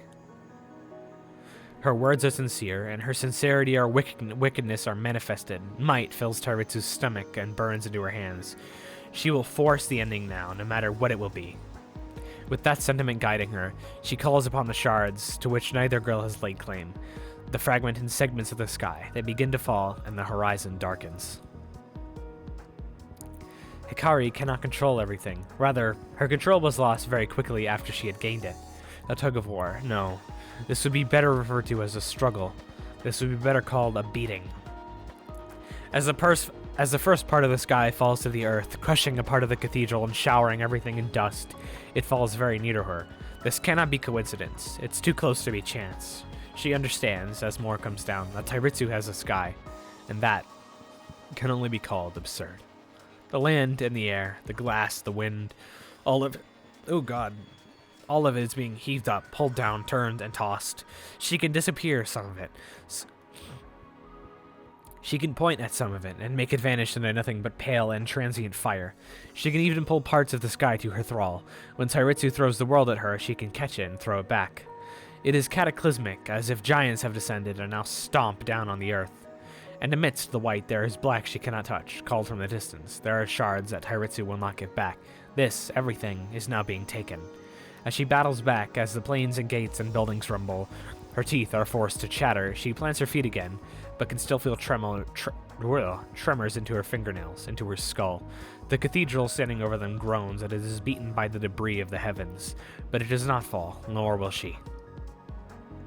She should have stopped this sooner. Sooner, she had a chance. Her heart beats. Her eyes narrow only a bit. Is the core of the world going to break next? That's what the other girl wants, right? And as she thinks that, as she holds the landscape together and thinks, so quickly thinks about how to stop her, if that is the case. Her chest is leashed. A line of arcaea flies from the darkness and wraps her chest in a pointed embrace. Fire burns this way, but her chest is leashed again. Her arms are leashed. With effort, she turns her head. Her legs, her feet, her thighs are leashed. Her stomach is leashed. Her body burns again, and her body is bound again. These shadows, these memories of woe are keeping her trapped. There's some black humor in that. Tairitsu approaches, and Hikari breaks some of the bonds around herself, freeing her leg. She takes one step backward with it and finds a spike just behind her, some hideous formation aimed at her unshackled limb. So she simply stares into the glass and wills it to be set ablaze, but yet it refuses to. She is tied down again. She is brought low. She is tugged suddenly down to her knees. There might still be a way out, or there might have been. When did it happen? When she lifts her head, Hikari finds Tairitsu standing motionless behind her. This is a pretty good still, too. I like this one. Take a screenshot of it.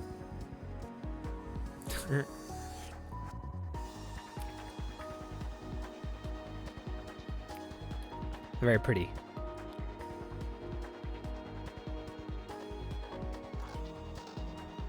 Silence. Met with silence. Though they do not speak, the two have locked eyes tightly with one another. They stare, unflinching, as the sounds of their finished battle echo. Through the rumbling of broken earth, through the whistling of scattered wind, and through the dust and debris cast out rolling from the ruined, beaten monuments, both girls are unmoving, their eyes only on each other, and yet despite that, Hikari can see it. In that girl's eyes, an ember of the passion which had brought Hikari down still distantly burns. This is not a suggestion for a truce, it is a wordless threat. Hikari swallows, and Tairitsu eyes her open neck, eyes that throat that she hates, that voice that she hates. Her will and her desire prick at Hikari's skin. Now Hikari asks for time to go still. It flows on. She tries to destroy her bindings with flames. They remain. The earth will not yield. The sky will not bend. With nothing else in mind, she finds herself holding her breath. The sky has finished falling. The cathedral is still breaking. Dust lingers between and above them, and that sharp and wicked will is still flickering in Tairitsu's eyes. Those eyes begin to gently narrow. In this moment, although ruined, the world is calm. Tairitsu smirks at a memory, then Hikari maintains her stare. We're back here, Tairitsu says. She tilts her head only a little. Are you going to do it? Are you going to wish for a miracle again? But Hikari will not answer. Miracles are miracles because they're too convenient, too perfectly timed to ever actually happen. You've seen enough broken worlds through these shards, through Arcaea. You know then that miracles are the same as hope. And besides, with or without miracles, you live. You die. Hikari breathes. Tairitsu gently straightens her own back. The girl in black goes on. You know, I would much rather just forget everything. Another attempt to move. Another reminder that she has been brought utterly still. Her shoulders strain, her toes curl. I'm going to kill you, Tairitsu says. In this world, your world, Arcaea, is going to die.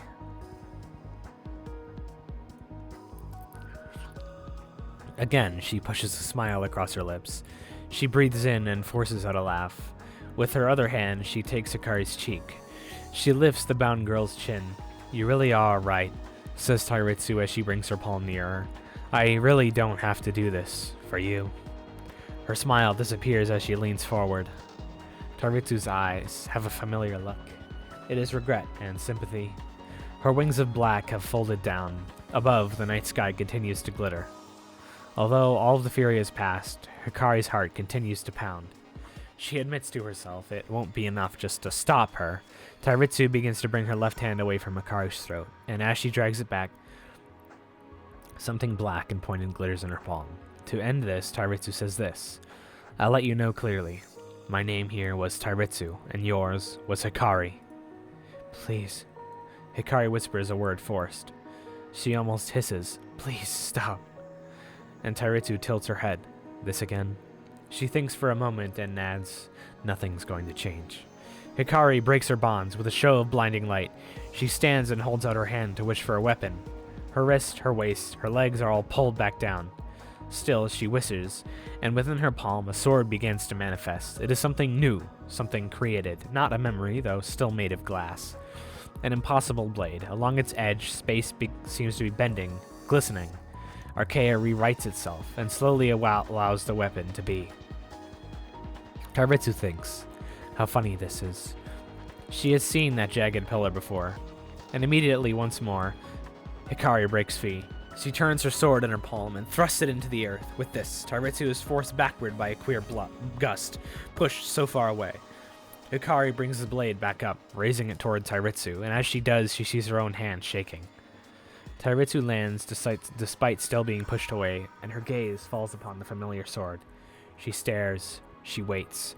Her teeth grind together. She looks into Hikari's face and sees that the girl can't focus at all.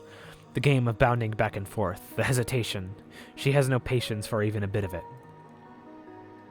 Glass walls push it from the earth around Hikari, each bearing Tairitsu's approaching figure. Reflections, or maybe true images. Something is strange about them. And to see them, to feel them coming, and to see them glinting in their palms, pure fear pulses through Hikari's body. That hand is lifted, and it will land nowhere else but her waiting throat. With both hands now trembling, the girl in white holds onto her sword. Something sounds off loudly in her head, a painful ringing, followed by the sound of her heart once more in her ears. Reason tells her that this can go on forever. If she turns her sword back and thrusts it down again, the walls will fall away, and Tairitsu will be easily pushed. Alright, intermission again. I gotta take a sip. I did not know reading could be this painful.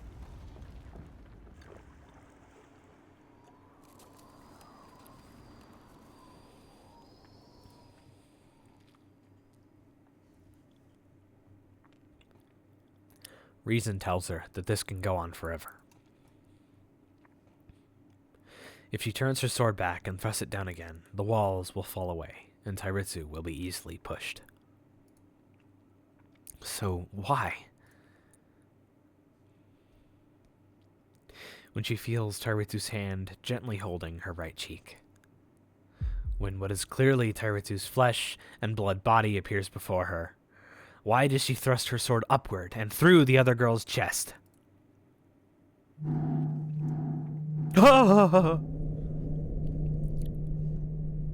Wait, hold on.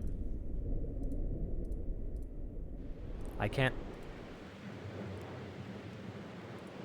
There we go, hold on. Boing. Her emotions power her through the strike. Out of the corner of her eye, she sees a dark shard of glass drop from Tairitsu's hand, her right arm having been brought back in reflex and pain. A blinding shine grows slowly and soon rapidly, an aura surreal, above and beyond reality. And a cry for life roars out, so consuming life in return. The shout pulses and vibrates through the earth and also through Tairitsu's body.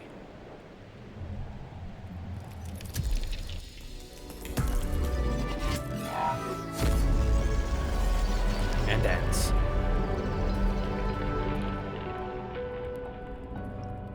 Like that, sound dies, and so too does the girl.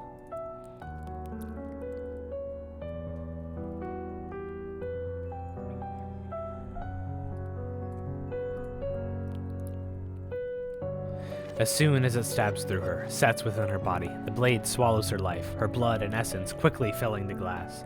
And then, the glass slowly begins to shatter and fade. Oh, I was like, why has it stopped? In an instant, she is completely extinguished, and her body begins to fall. Quickly, without thinking, Hikari takes the hand Tairitsu had placed on her cheek. In seconds, the other girl is quickly gone, leaving only a cold and silent form behind. Yet, warmth runs over Hikari's fingers as the sword of glass continues to break and disappear.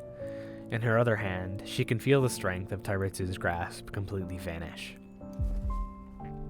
The girl's feet now reach the ground, and like that, only Hikari's wet and warm hand still supports her. Her eyes are closed now, her brow is furrowed and then is not. Like this, without peace. She is dead. And only now, with her own eyes wide and her own heart still beating, does Hikari understand this. She slowly pulls back her left hand, and the girl's body begins to fall. She returns her hand to the lifeless body and holds the girl as her stare continues to widen. She squeezes the girl's dead hand tightly, and the two come down to their knees. With her hand against Tairitsu's motionless chest, she feels warmth again and brings her eyes to the wound that she made. She has wounded the earth and sky as well, though she finds it difficult to look anywhere other than that disfigured hole, as everywhere else around her has become flattened. The strength she had put into her strike must have been immense.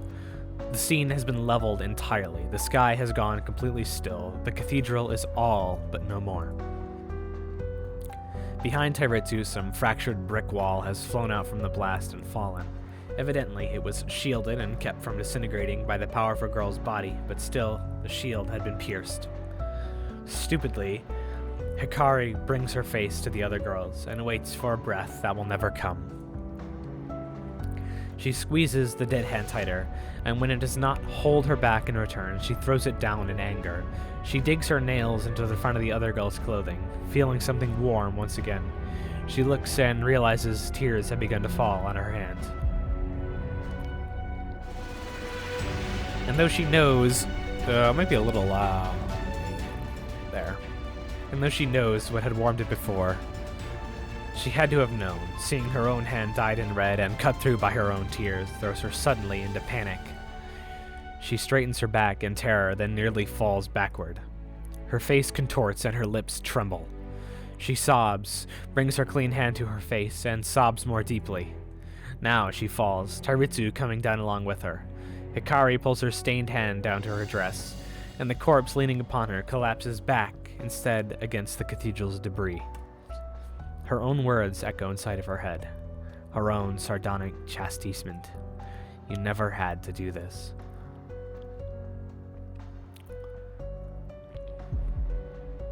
It isn't funny.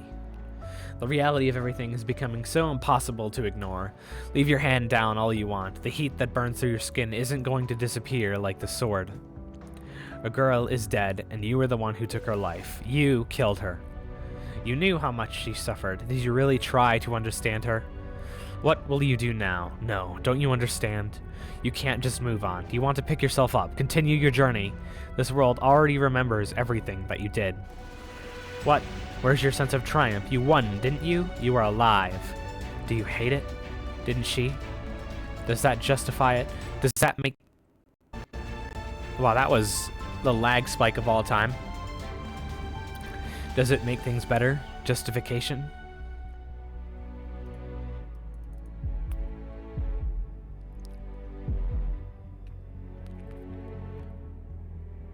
Is something wrong with you? Even now.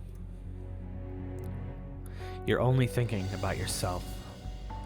With this thought, her heart feels as if made of paper, all falling away. She grips her own hair, but still cannot bring up her left hand. She cannot stop damning herself, and something lingers telling her. Is that anything new?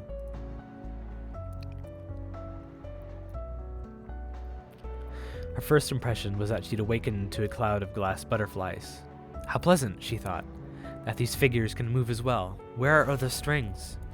She sat down to her knees, fixed her dress, and found that there were no strings, and these were not butterflies. Glass shards flying on their own. Delightful, she felt, and so she said it. The glass reflected another world than the one in white surrounding her. In it, she could see reflections of seas, cities, fires, lights. She rose her hand to scatter them and laughed in joy. I didn't know these pieces of glass had a name. Arcaea. To tell the truth, they were so beautiful to me that it didn't matter the name. I entertained myself by touching them, swirling them, watching them. That was enough, no? No. And you knew it all the while. Maybe you almost saw it once as well. But it's impossible for people to truly change. That, too, is something that you always knew.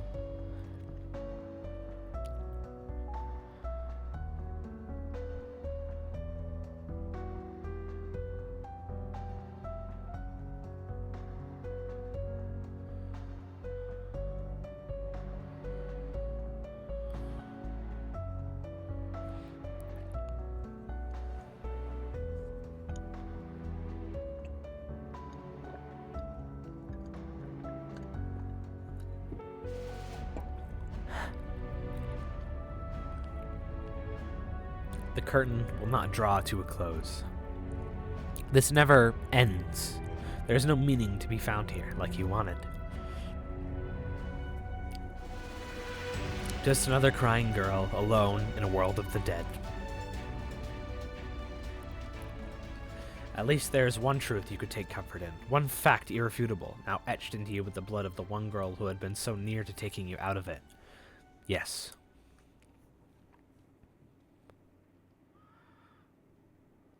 It was paradise.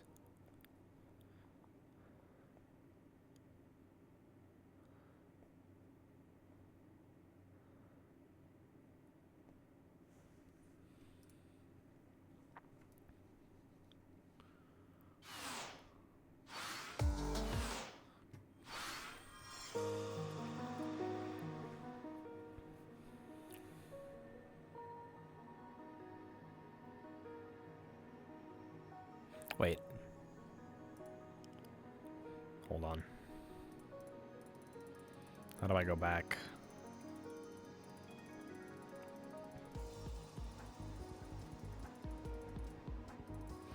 I want to go back.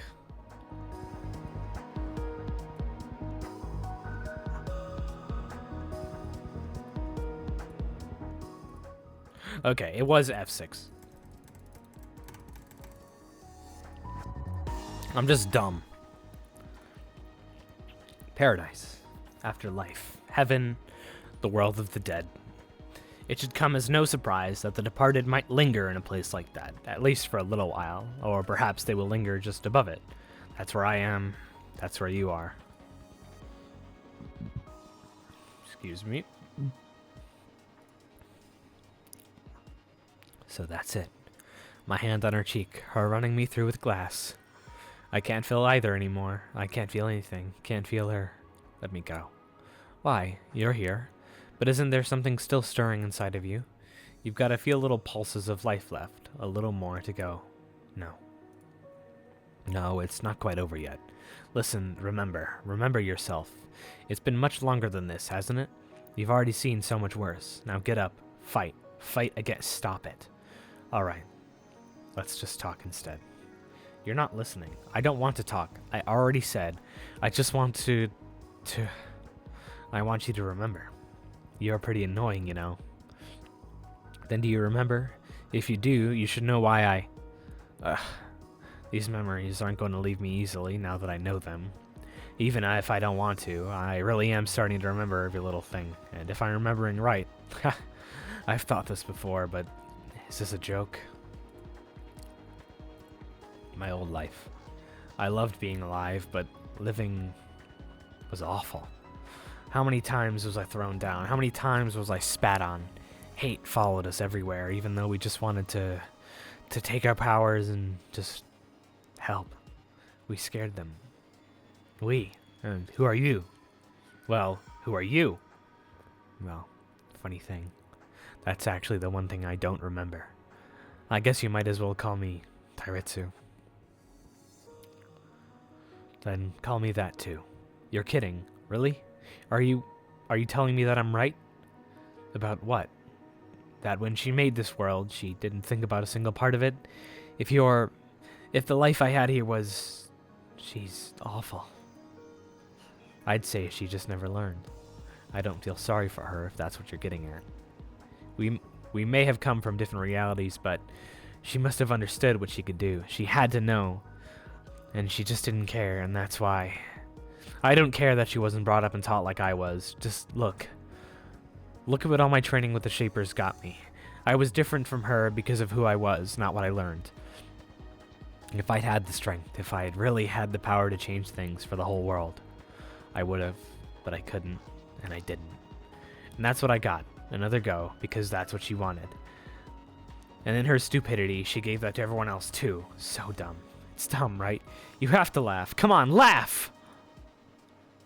What? You can't? Of course you can't. I mean, what kind of second chance was this? Just some kind of terrible, ironic reflection. Struggling while alive, while everything claws and rips at you. Getting up when you're broken and bleeding. I did that! I kept standing up, kept fighting even though I knew it was pointless. And why? Why would she make me live all of that again? Answer me! Why? I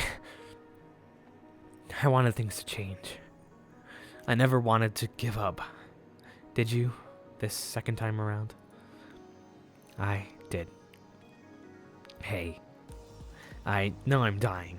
Could you tell me something? Can I still see outside before I go? Through my birds? Can I see her little prison one last time? You can. Great. So many small and unknown corners with trapped souls wandering around them. I guess you can't call them souls. Everything here is only a memory, even us. What are they thinking? I only caught a glimpse of that shard, and it didn't tell me everything. Most of them are happy. Very, very happy. Now that's just evil. I feel like crying, you know? I just want to cry about everything. Why'd I do this? Why did I die? That's a good look on your face. Have you got an answer for me? It all hurts. Everything hurts. It's like I finally really get it, and it's just horrible. I can't even cry anymore. Well, that's it. You didn't really want to die, so why did you? When I first lived, the road ahead was dark. But I knew that it would branch into countless others. I could find death somewhere, sure, but I could find anything else if I just walked down the right path. It was never like that here, and looking back, I feel sick for ever thinking that it was. Those roads are barren, and there's no place to stop. Anyone, no matter the path, will march and march on blindly until their legs give out and they see the truth of it, that it doesn't matter what turns they take. Every single path leads to nothing at all. I actually don't think so. I think there must be a road here that leads to something else. What makes you say that when you're trapped out here only able to talk to the dead? Are you stupid? Were you paying attention even once? I just can't believe that. I have to have hope. I don't want to believe that this is just what I was saying. You don't want to see the truth. Nothing here mattered at all. No, it can't be the truth. I can't let it be the truth. You understand, if that's the truth, wouldn't it be gross? Wouldn't it be too sad? I do remember that, from back when I was living. Thinking like that was what kept me alive. You really are me. She really copied me out, and it really is true for all of us. We're all hollow, copied souls. It's true. She's still alive. We're all dead. But then, why are you here? Where are the originals for everyone else? Where are their souls? I don't know, and I don't know. Alright, but actually, you still haven't said so just tell me, alright? Are you really the real me? Are you my soul? Yes, that's what I am. Yes, I've been all alone out here, and yes, I've been watching. And you're pretty annoying, huh? Aren't you also real, Tairitsu? Aren't we all? Maybe we are. Maybe I was. Yeah, annoying. I doubt someone as annoying as you could be fake. Thank you. I'd never have guessed I'd be watching myself experience a terrible fate again in a second life, only for things to change. What changed? You said it yourself. You gave up. I wanted you to, I don't know, I really wanted the change to be good. Do you really think it still can't be? The villain is dead after all. I know you're joking, but I'm sorry. I was just angry. I don't want to completely give up on it either. I don't think it's hopeless. I mean, you're still here after the end, aren't you? Maybe you'll still be here after I'm gone. And if you still are watching after I'm gone, I really think you shouldn't give up hope like I did. Maybe, I don't know. No, I know it. The girls left here might be able to save themselves. I want to believe that. A change, just like you said. That's all I want. If I don't go away forever, if you can find me after all of this, let me know when they do. I will. This is funny too, huh? When I was alive, when the others weren't there, I remember I always talked to myself. Well, that's ironic. I've been talking to myself for the past 2 hours. But, you know, I never felt alone. No one alive is really alone. That was it. Ooh. That's what I always told myself. I want to see the world again. A ruined tower, and pieces of glass floating in the air. A wide world of white. White, white, and more glass, drawn to departed souls. But I can see it on their faces. None of these girls are lost anymore. None of them. Looks like you finally forgot about her. Her? Oh, you're right. Her. I actually can see her, too. Well, she's pretty torn up about this. But isn't that a good thing? It's different. She's upset. She's hurt. It's better than nothing. Yeah. I'm not sure if she'll be okay, but I am sure she'll take this with her. Honestly, I'd even apologize to her, thinking about it now. I think I did the right thing, but you didn't do anything right. Okay, but I don't think I did anything wrong. I'd apologize to her, I mean, why wouldn't I? We're real, and if she's real, then she's just another fool ghost, punished for nothing and knowing nothing. This is really it, huh? I'm sorry to say, but yes, I'm sure. Don't go. Sorry to say, but I can't just do that. I'm honestly barely here. Tell her. Yeah, Hikari. Honestly, I'm sorry. I don't have any regrets, but the hate I felt wasn't even for you, the other you. She's still out there, still alive. I still hate her. But you should know that. You're stronger than her. That's why, Hikari. I know you'll stand up again. Close your eyes. They're already closed. Don't worry anymore. I'm not worried. I'll see you again. I don't think so, but that's okay. I accept it. I had everything to suffer, but I still wanted to change everything for the better. I fought for something, no matter what it was I had to face, no matter how misguided I became. I'm sorry that I chose to die. I'm sorry for throwing it all away. Even if I wasted it, I was lucky to get another chance, so I accept it. I know. I want her to...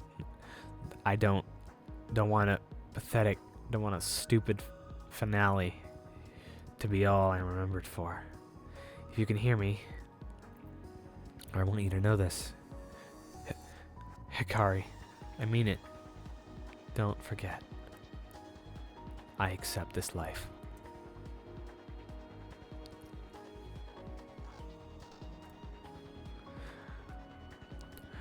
A girl weeps before her remains now.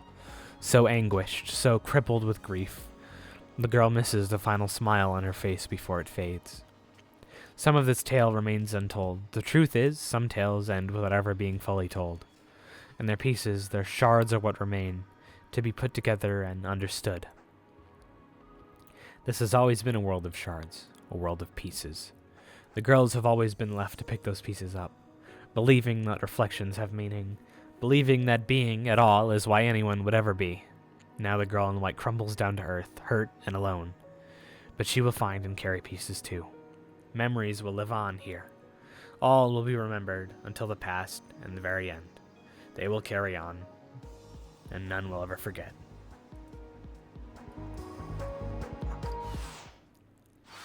I can read One Last Dream. One Last Dream is so long. My throat, my eyes.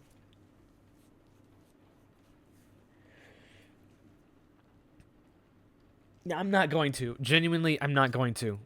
These last two entries, the One Last Dream and A Perfect Wish, they can only be experienced on your own. Cry about it. It's like 9:30. I've been sitting here for 2 hours. I'm done. I can't. My throat hurts. I'm dying.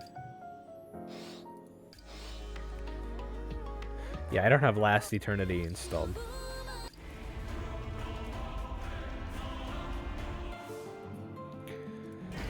Okay, bye. I didn't know the story could possibly be that long. But it was, so yeah. Bye.